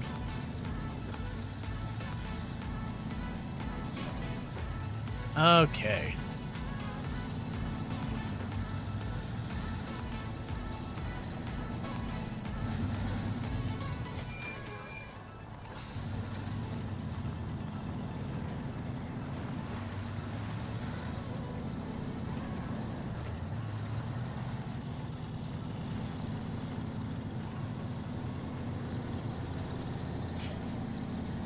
Yeah, not even needing to go into four-wheel drive for the right thing. How's your year? It's been going good, Cool Beans. Been having a pretty good year. Enjoyed like a really, really good start of the year where normally January and February are very, very rough months for content creation. But just because of an established name in Product Zomboid and the new version dropped, it was very fortunate that I got to enjoy an abnormally high amount of viewership during that time. The whole surge is winding down now. Like, it's still a good category to be in, but, you know, after a couple of months trying to not turn the channel into a Product Zomboid channel, I do variety. So I've been kind of easing out of it for a little bit while we're waiting for more updates. Because, like, build 42.4 has been honestly pretty rough. It's introduced a lot more like performance issues and all that, so we'll see. I'm sure they'll get sorted out. With the unstable branch, they're going to have some updates that'll land real well, and they'll have some updates that may or may not be the most popular. But for me, it's given me an opportunity to play some more games, and we did the demo for Roadcraft, and I really enjoyed it, which has got me in a mood for SnowRunner. So what I'll probably do is, since the Product Zomboid RP we did is over, because today was the last day and we did commit die. We got into a PvP fight, which like I said at the time, I fully recognized I was deliberately putting myself into a lot of danger. I even started the stream being like, hey, I'm going to be a lot more instigating, a lot more trying to make stuff happen, and most likely it's going to get me killed. Which is precisely happened. Granted, I didn't instigate that one. They were already attacking on their own kind of thing, but everyone kept going back to be like, get the major, get the people on the radio, get the major, get the people on the radio. And like a whole lot of not much is happening. It's like they're gonna be done with whatever they're doing and leave by the time you all react. It's fine. Just too many cooks in the kitchen kind of thing. Too many. Like, there's just so many people in that area that, roleplay-wise, it was consuming most of it. In hindsight, I probably should have dropped this back there. It's fine. We're already on here, and I don't want to drop it in this part of the road. I'll drop it at the gas station. I should have dropped on that road to the south, because that's in a better position for when we're finishing up in this area, and need to move it out more. But it's okay.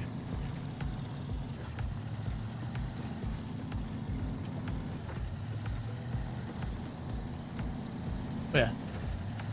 Like, and for the record, way of saying this, like, no ill anything towards against the other people RPing. Everyone was doing their RP story, which is good. But it was those things, that all those individual stories take time. And that's fine. But it did come at the cost of, as far as, like, different faction interactions, that it did kind of make them not happen very fast. Considering, I want to say the first day, I want to say there's only like one major shootout.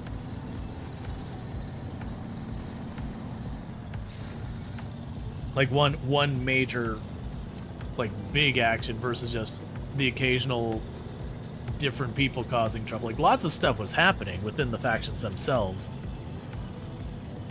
but between the factions it was relatively quiet a lot.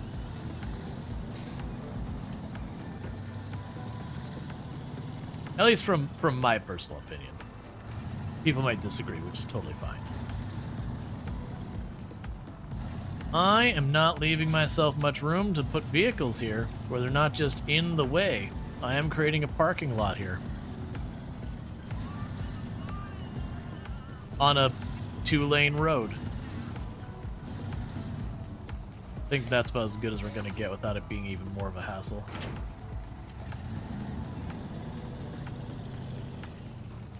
But yeah, in hindsight, I should have left that down by the bridge.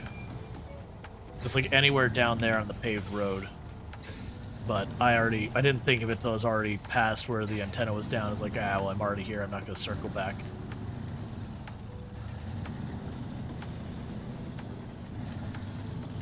So let's top off our gas real fast.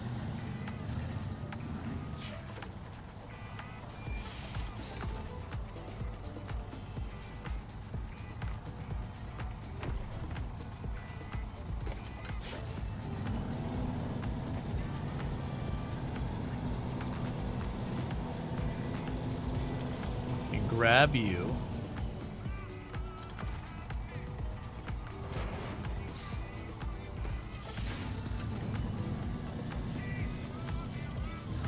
The front truck does not feel adequate to pull this. Like, it's doing fine, but like visually, it does not feel sufficient. Okay, so we got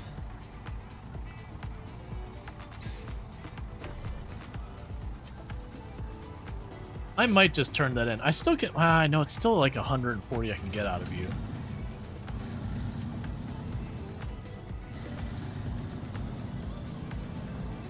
Alright, so let's get our way up towards the other map.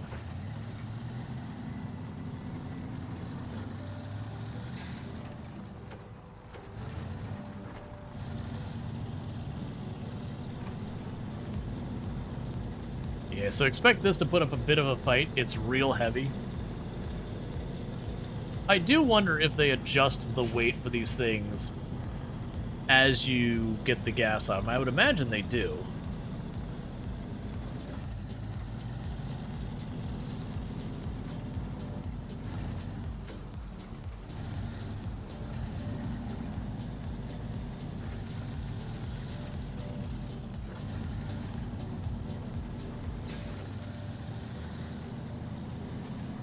All right.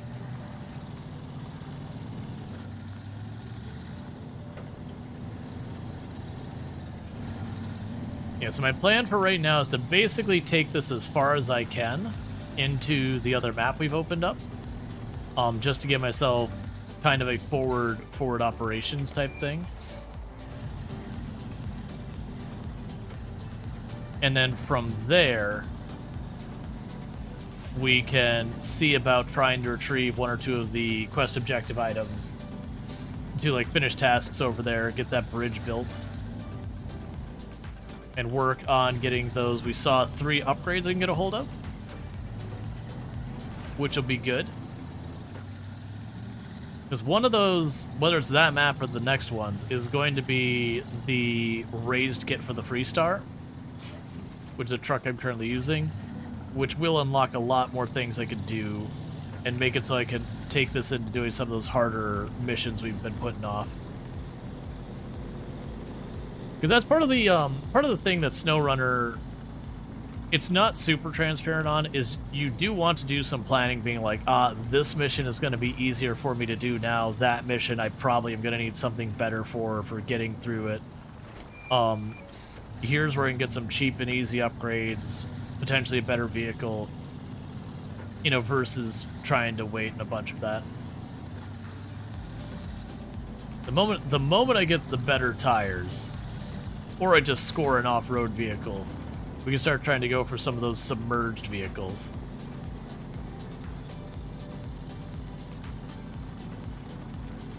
Like, I feel pretty comfortable that once they upgrade the tires on this thing, I will be able to get the two swamped out, well, actually 3 swamped out vehicles.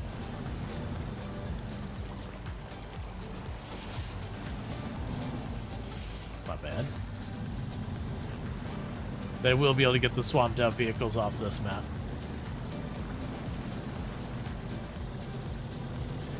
Because I remember trying to do those with the unupgraded that all free-star, and that was real rough.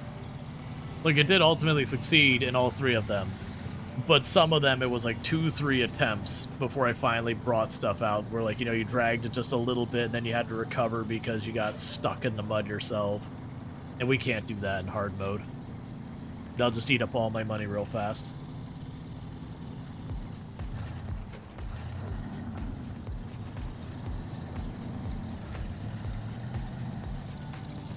We did our first real spending today.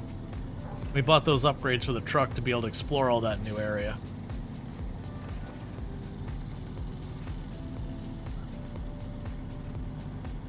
All right.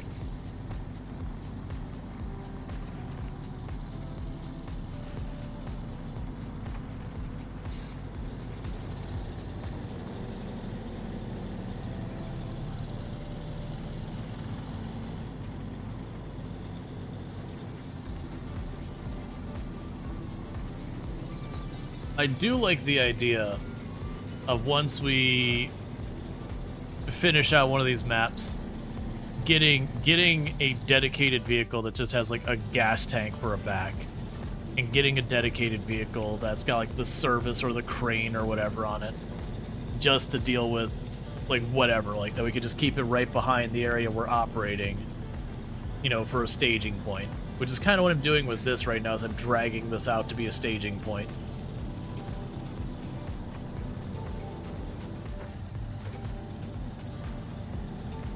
We're getting to that point where I don't need to have the map up and, you know, drop the waypoints just to find my way through, which is nice.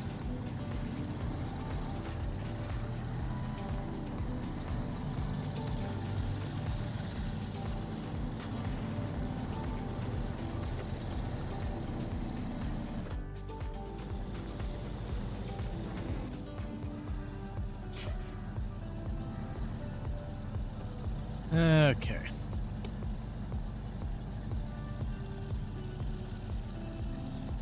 Slowly fighting our way across this dirt spot.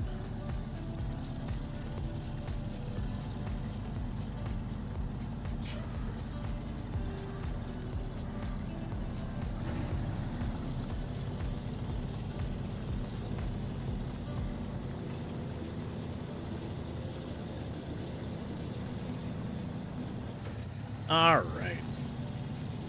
I am looking forward to getting those tires on here. Like, that's going to make it so a lot of these things are going to be way easier. And then the research I'll need to do is figuring out what we're going to have as our next vehicle after the Freestar. So the Freestar definitely works. It's very effective. I believe we want to the left. I'm pretty sure. Yep.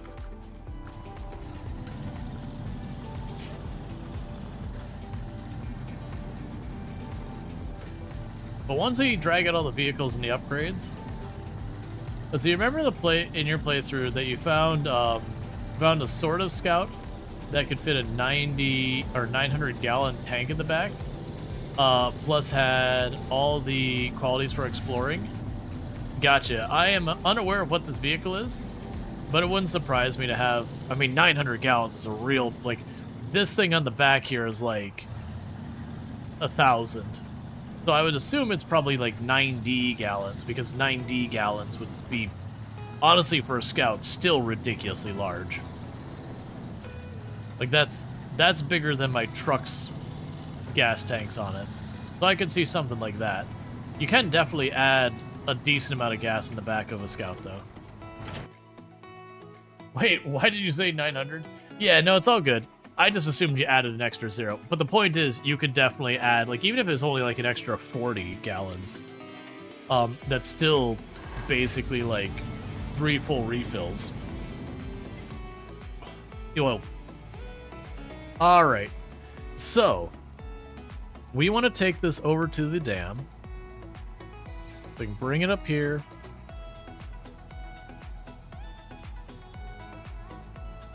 This is going to be really hard on that spot. That's going to be the hard spot.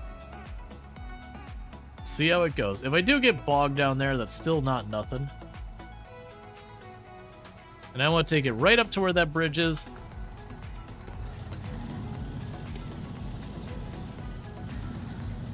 It's like a small flatbed, but replace the fuel tank. Yeah, well, that's what I'm saying. This is 1,000. But yeah, no, I get what you're saying. It's probably like, you know, 40, 60, 80, maybe 100. Whatever it is, that would all be very, very good amounts of fuel. Like really, really good amounts of fuel that you could probably explore just about as much as you want before you'd have to turn back. Like I'd be able to explore this entire map in a scout probably, you know, if I had 100 gallons in reserve. Because that would be, again, like 5 full refills just shy of. Because 22 tank, 100 divided by 5 is 20, so ever so slightly not enough. Alright, so when we get to this farm here, it's going to be a bad time. We're probably going to get this, this giant fuel container stuck. But that is okay, because that's still not a bad position for the forward operation. So is it here that I'm crossing? No, up ahead, okay.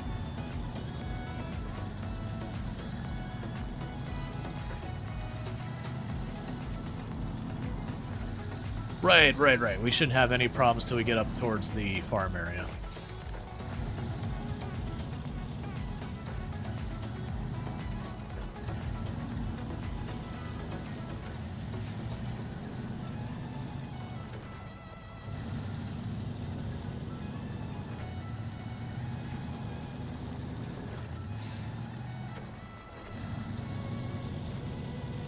I imagine it'll also be a big thing when I have to refill this. The big tank. I'll have to figure out logistics-wise how, like, what I want to do for these, like, deployments. Like, what for my support vehicle I want. Like, a crane feels like a good one, even though it doesn't give me nearly as much in the way of supplies. Just for the fact that if I tip something over, if I can get close enough, I can just use the crane to just yoink it back up on its wheels.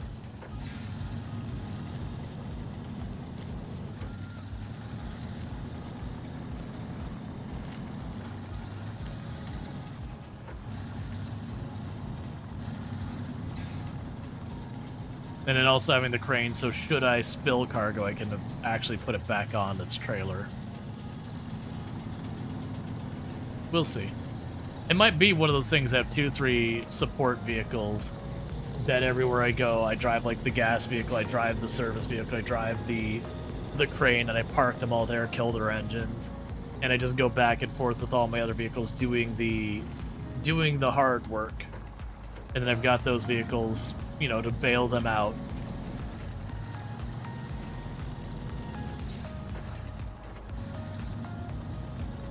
Alright, it's going smoothly so far.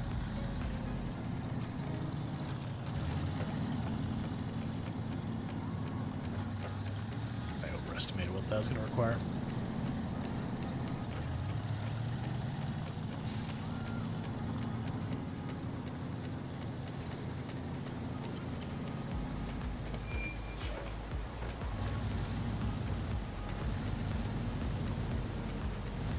This will be exciting. Actually, never mind. I didn't think it was going to make that corner well. Like, I thought it was going to, like, skip along the side of it.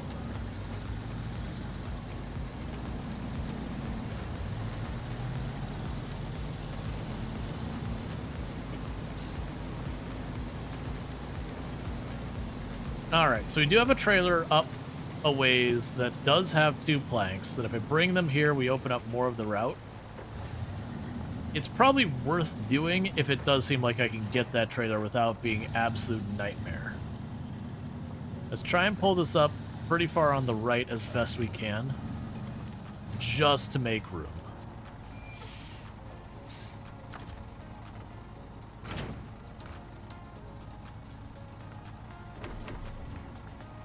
Alright, so you need 2 planks. We're going to repair that. That's 5 planks. Which I might end up needing all around here.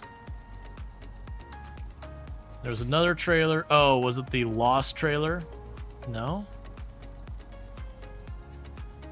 Oh, literally you have a trailer with 2 planks on the other side of the bridge. Fair enough. What is going to be the best way for me to tow that over here? Because I can go around here. I don't have great confidence in the Freestar making it around that, but we can try. I don't have the better tires or the snorkel, but I think we might be able to get by with just winching our way through. If we see something that's looking like it's going to be a no dice, then we deal with what we got to deal with.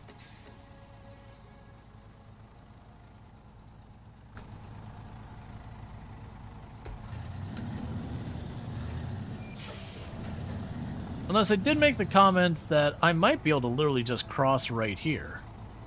Just along the side. This might be a mistake.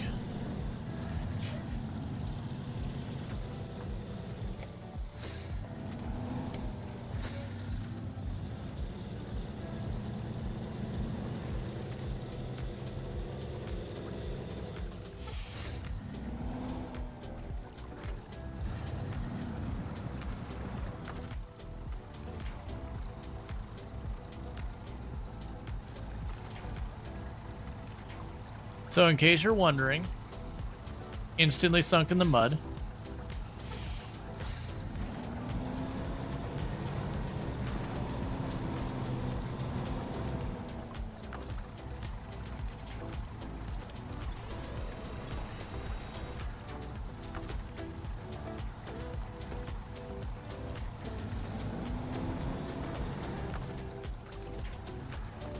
That's fine.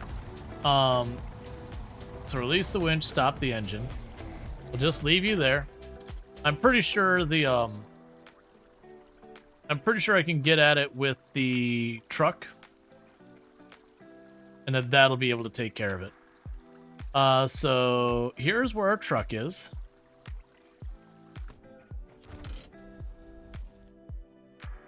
So what I want to go ahead and do is reset that whole thing. Go down here.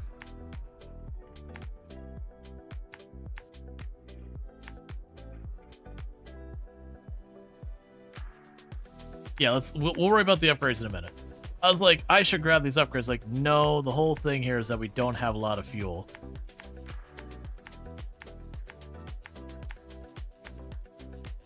So, what I might be able to do is this might be able to drag that flat bed trailer up there. Let's just worry about trying to recover the other truck before we do anything fancy.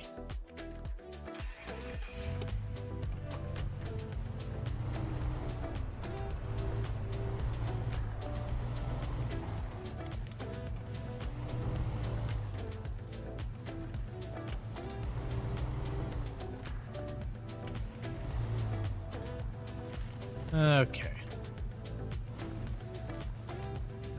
This might be a mistake. Oh yeah, no, I noticed there was like no anchor points, and it's like, okay, I still have crap tires on this thing, and it's not raised. I wasn't worried about destroying it. I don't think it was deep enough that I'd have to worry about, you know, like submerging it. But it was definitely one of those things. It's like, oh yeah, we just don't have what we need to get through this. So the catch is, I have the planks on this side that are like right there to build it. But I have to be able to actually hook them up to the vehicle that is dragging the planks. And unfortunately, I cannot hook them up to this vehicle here. It's the wrong kind of trailer. And I could use the winch to drag them along with me to the other side and then turn it in, which might be what we do. But for the moment, what I think we're going to go ahead and do is just make sure we can unstuck the big truck.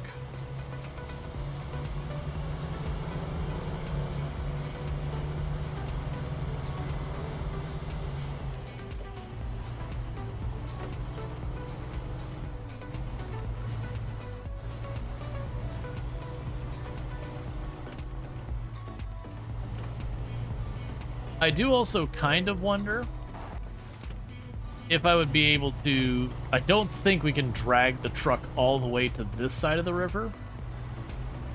That I'm worried about, you know, if it starts to wash away or something like that, then I just wouldn't have the strength to try and recover it, and then we'd potentially have to recover the vehicle as in using the actual recover command, which is really expensive in this difficulty. And that's what we want to avoid. But I feel pretty good that just hooking this up and then using the winch, I could just drag the truck like just a couple of inches to a foot so it can pull itself out.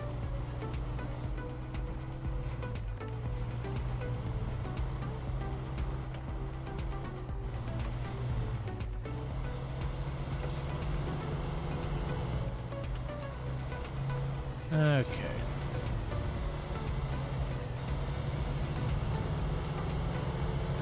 Because if I get that bridge fixed, then literally that truck can go all the way up here to the very top into the next zone.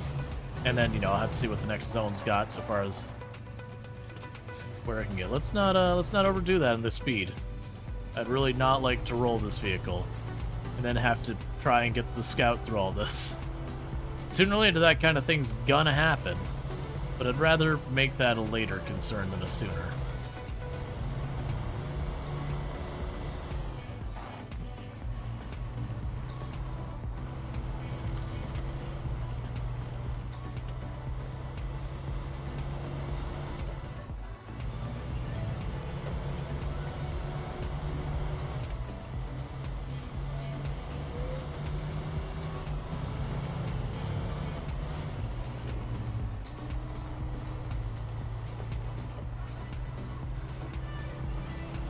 All right.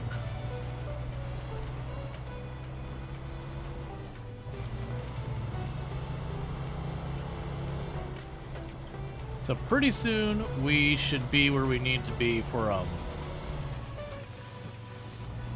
getting the truck. Like I said, I might try to drag the trailer into position with this, not the whole way around, but just drag it to this end. I don't think it'll give me credit because it won't be technically hooked up to my vehicle even if I get in place. But, eh.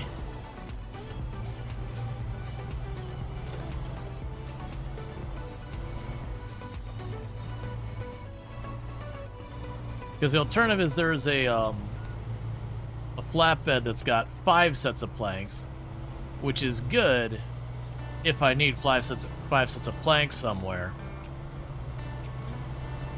But so far I haven't had more than 1 or 2 places I even need planks, so it's just not been a priority. Plus those flatbeds are going to be way harder to drag around than the other stuff.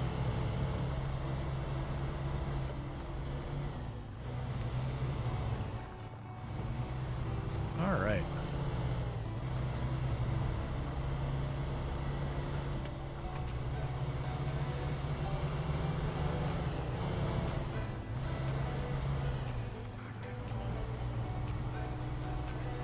It shouldn't be too much longer to reach the bottom of this road. Yeah, it'd also be good to be able to drag the fuel canister and all that up here just to save me this drive. Even ignoring, like, efficiencies or anything like that, just the time save. Where is that trailer?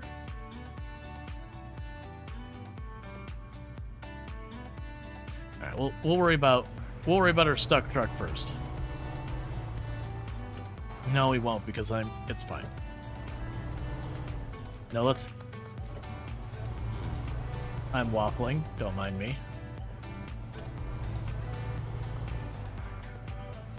We go right over here.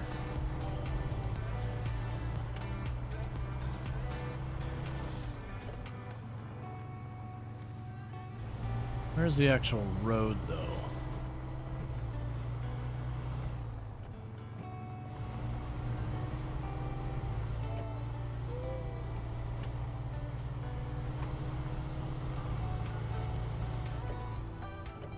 We're low on gas. Let's not I'm starting looking at this like, I just thought it was an aside where it's like, okay, that's going to be a little bit to fight that out with this little truck. If I run out of gas, that makes this more complicated. Because I still do actually need to be able to retrieve the other vehicle. I'm going to try to just drive straight across this the other way. We're going to take our time with it. We've got off-road mud tires and all that garbage on here. So this should have a much better time crossing.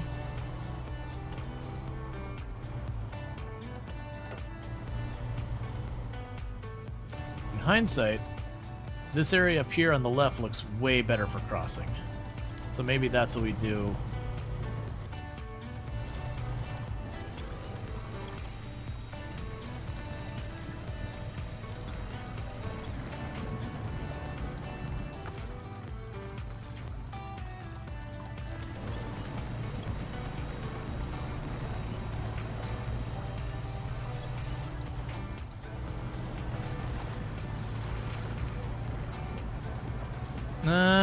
That's probably too deep for my other vehicle. This one's fine with its snorkel, but I'm pretty sure that's too deep for my other vehicle.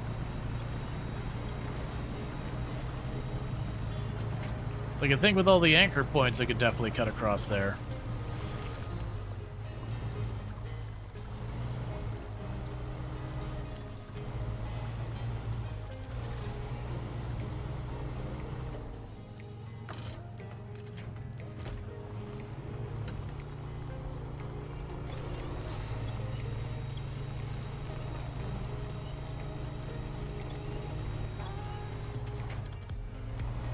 Let's quickly pop over here.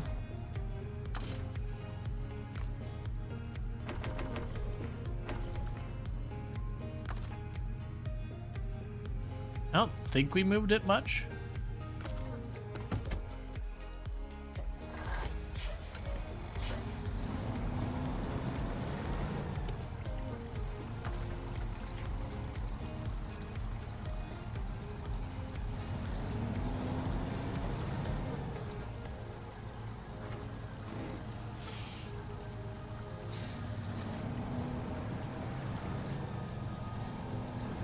Yeah, so I think what I've actually done is beached it. So let's go ahead and change trucks again, do this.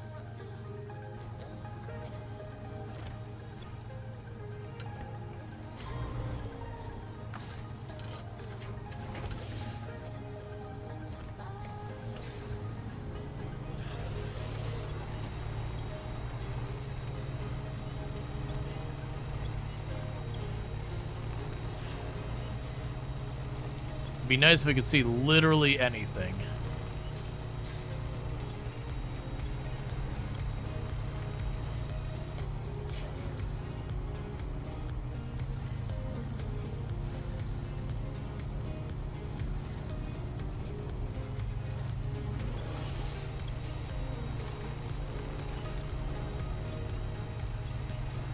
There we go. That moved it.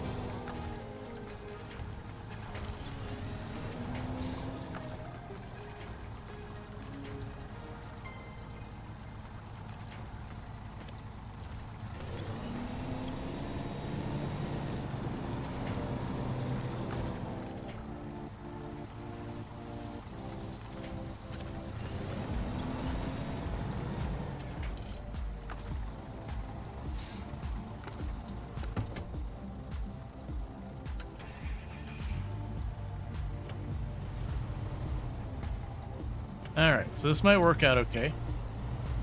We can take this, back it up against this rock. Too far. Alright, well I was hoping I could back it up against the rock.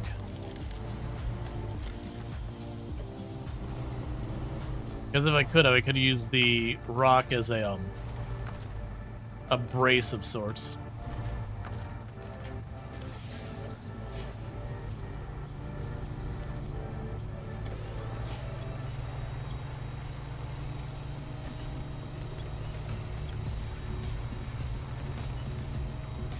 Like, it's moving in little fits. I keep seeing it move every once in a while.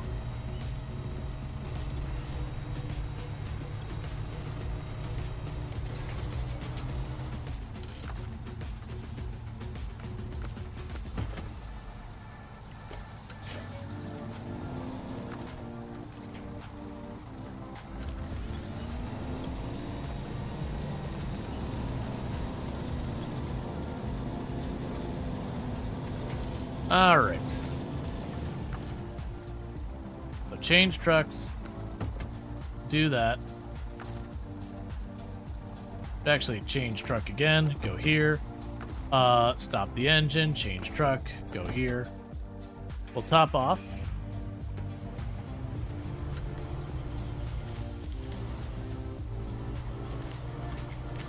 Alright. So first, gas ourselves back up to full. Let's go for some of those upgrades. So we have one of those upgrades is down in that stuff. That's going to be skirting around the quarry down here. And just however we get to that.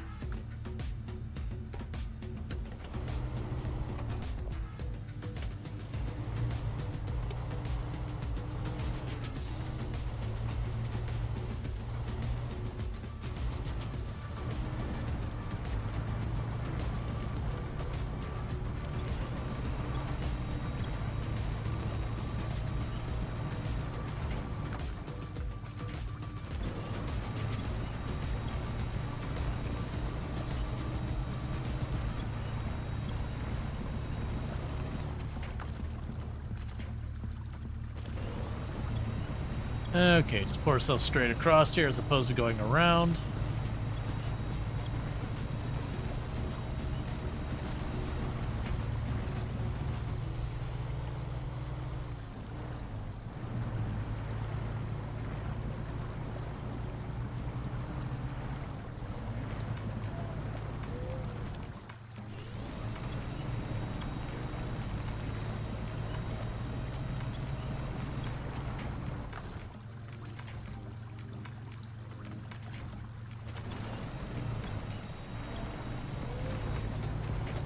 Okay, and didn't even cost us a full gallon. And we're just about to get clear of it.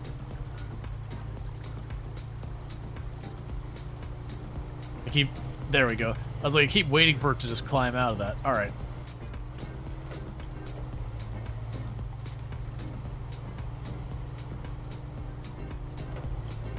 Get out of my way.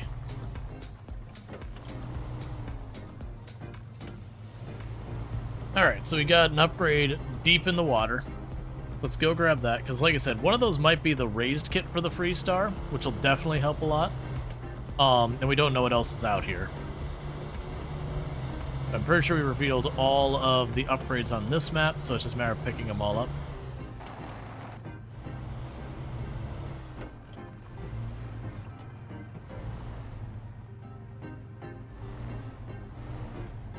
Okay. Be careful not to roll it. Fuel's not a big problem for what we're doing right now. Rolling it is. This is the quarry. We'll have to deal with stuff later there.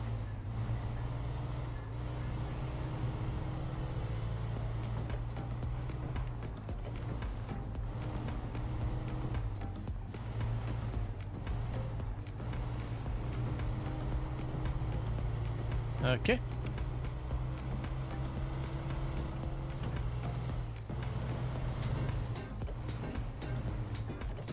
Plenty of rocks to bounce on.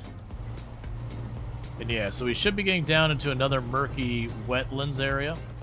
And there's an upgrade down there. So I expect you just basically have to just shuffle through the soup with the diff lock on. And I honestly think with the diff lock on, even if it is just slow boating it through. I don't think we'll get stuck. I've kind of found with the best tires in the little truck, I haven't been able to get stuck where it's not like wedged on a rock or something. What it's mostly been... Okay, so here's what we got there. Alright, so don't worry about that one. It is over where? So you're way over there? It's looking like to the right I'm going to have better opportunities for winching and all that stuff if we do start to get stuck. Because I don't have a second vehicle that can remotely handle what we're doing right now. So if we get this proper stuck, it gets to stay here for a long time.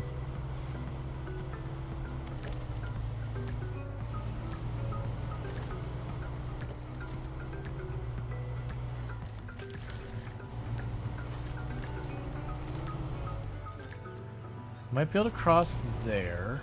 Oh no, I see there's a spot up here we can probably cross.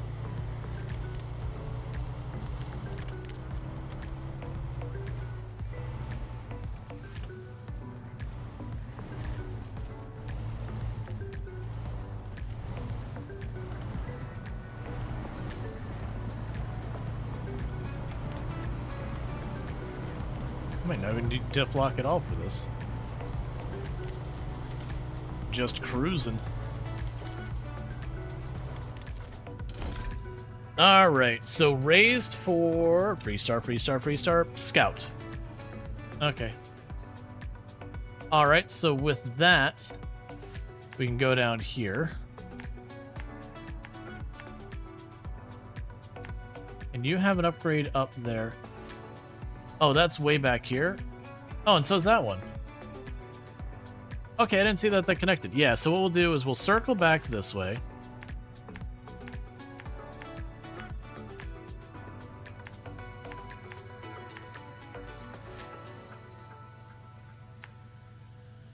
And then that goes back down there.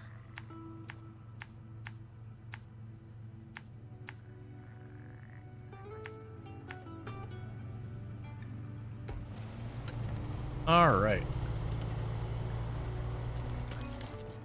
Make sure... Yeah, okay, we're advancing. Okay. This looks like I just gotta watch the stuff with all the trees tipped over. And that's just letting me know it's not too deep there.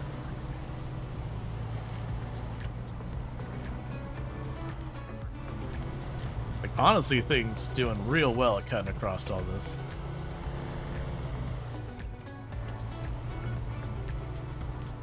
That gives you an idea how much the tires and all that matter. That before with their road tires, I would have just hit that burst spot and just got plunk, and the tires would just spun and just dug me a hole. Versus this, our bigger concern now isn't even can we get to the places, it's will we have enough gas? It's like, while it is slow boating across a lot of this.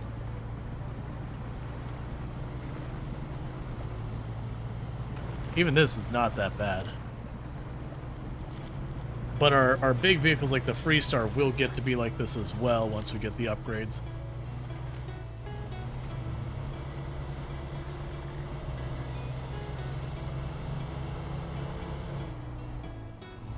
Let's try not to hop too hard. How am I doing on time? Oh, right. Time change is a real kick in the nuts, isn't it?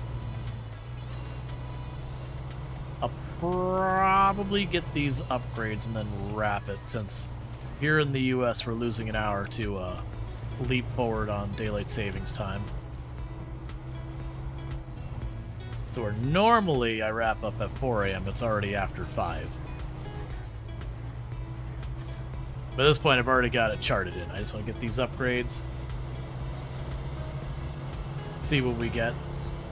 If we do run into a problem where it's like, oh, this is going to be a whole big thing, like I roll this truck and all that, then most likely it'll become an automatic next time kind of thing. I don't know yet what we're going to be playing tomorrow.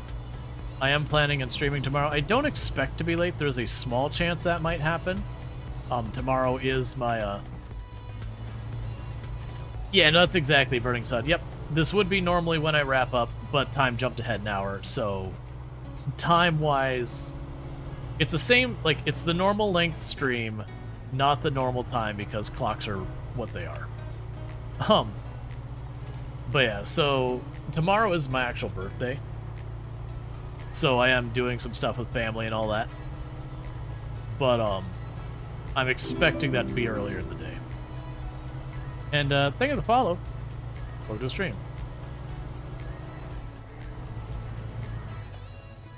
Normal time here, you're in PST. Yep.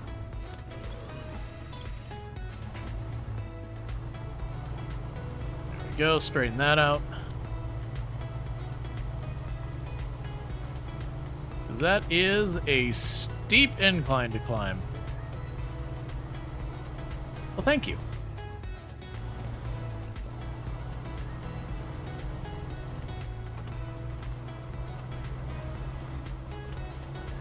All right, so let's zip on over here.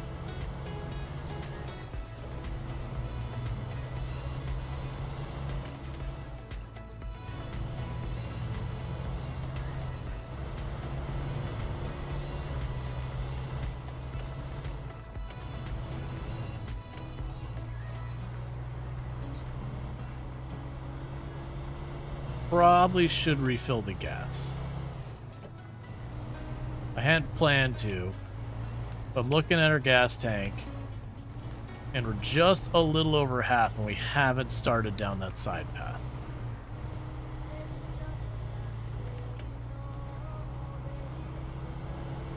If it's really your birthday? No, it is. It is. The 9th is my birthday. We're doing our streamathon thing like on the 17th, just because I have my partnerversary comes up towards the end of the month, and my birthday comes up towards the beginning of the month. So rather than doing two separate events, I'm just kind of whoosh them together. Yeah, and I'm definitely at the age where it's like, it's a birthday, it's like, that's cool. Like, yeah, we can go out and grab a bite to eat or whatever. Do I need, like, a whole big, you know, fanfare? It's like, nah, man. Nah, we really don't.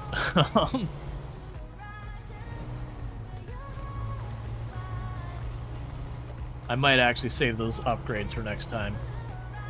I hadn't planned to backtrack for the gas. Could take me a minute to do that, even. Yeah, no, exactly. It's like, what do you want? I want to not have to deal with a bunch of stuff. Like, I want to not have to deal with, like, taxes or paperwork or paying bills or whatever. I just want to have a chill evening, which, granted, for me, while streaming is work, it is also not exactly super high. Like, there's planning that gets really stressful around it, and you can hold yourself at, you know, it's really easy to find yourself gauging yourself against others and how they're finding success or not finding success and yada yada, and reflecting on your own path and how that's working out. There's like stress from that kind of stuff. But most of the time, being on stream, like just being this part we're doing right now, usually is not the stressful part. There's times where stuff can come up,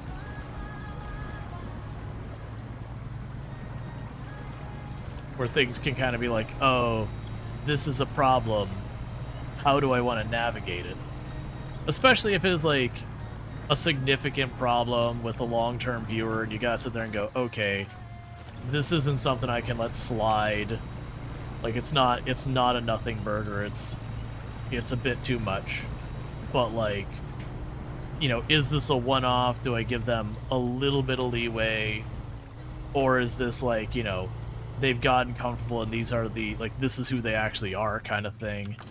And unfortunately, I don't run into much of that. I think in the entire time I've had like one or two people who early on everything seemed cool, and then like they eventually like let down the veil and like, oh, this person's pretty awful, and you know, gave a warning or two, and then it was finally like, okay, here's the deal. this is the last call, and they were who they were. Anyways, with that said, like I said, I'm going to go and I'm going to actually pick up those upgrades next time. I'm actually getting a bit tired. We're already over the 9 hours. I'm not going to push it till what's going to be like, you know, it is one of those things that has a tendency that you could roll, and then you're like, well, I don't want to leave it that way, and then suddenly 2 hours go by. So with that said, if you are watching over on YouTube, the stream will be ending abruptly for you because that's just how it works. And if you're over here on Twitch, don't go anywhere. If you have enjoyed tonight's content and you're not already following the channel, correct that problem. Go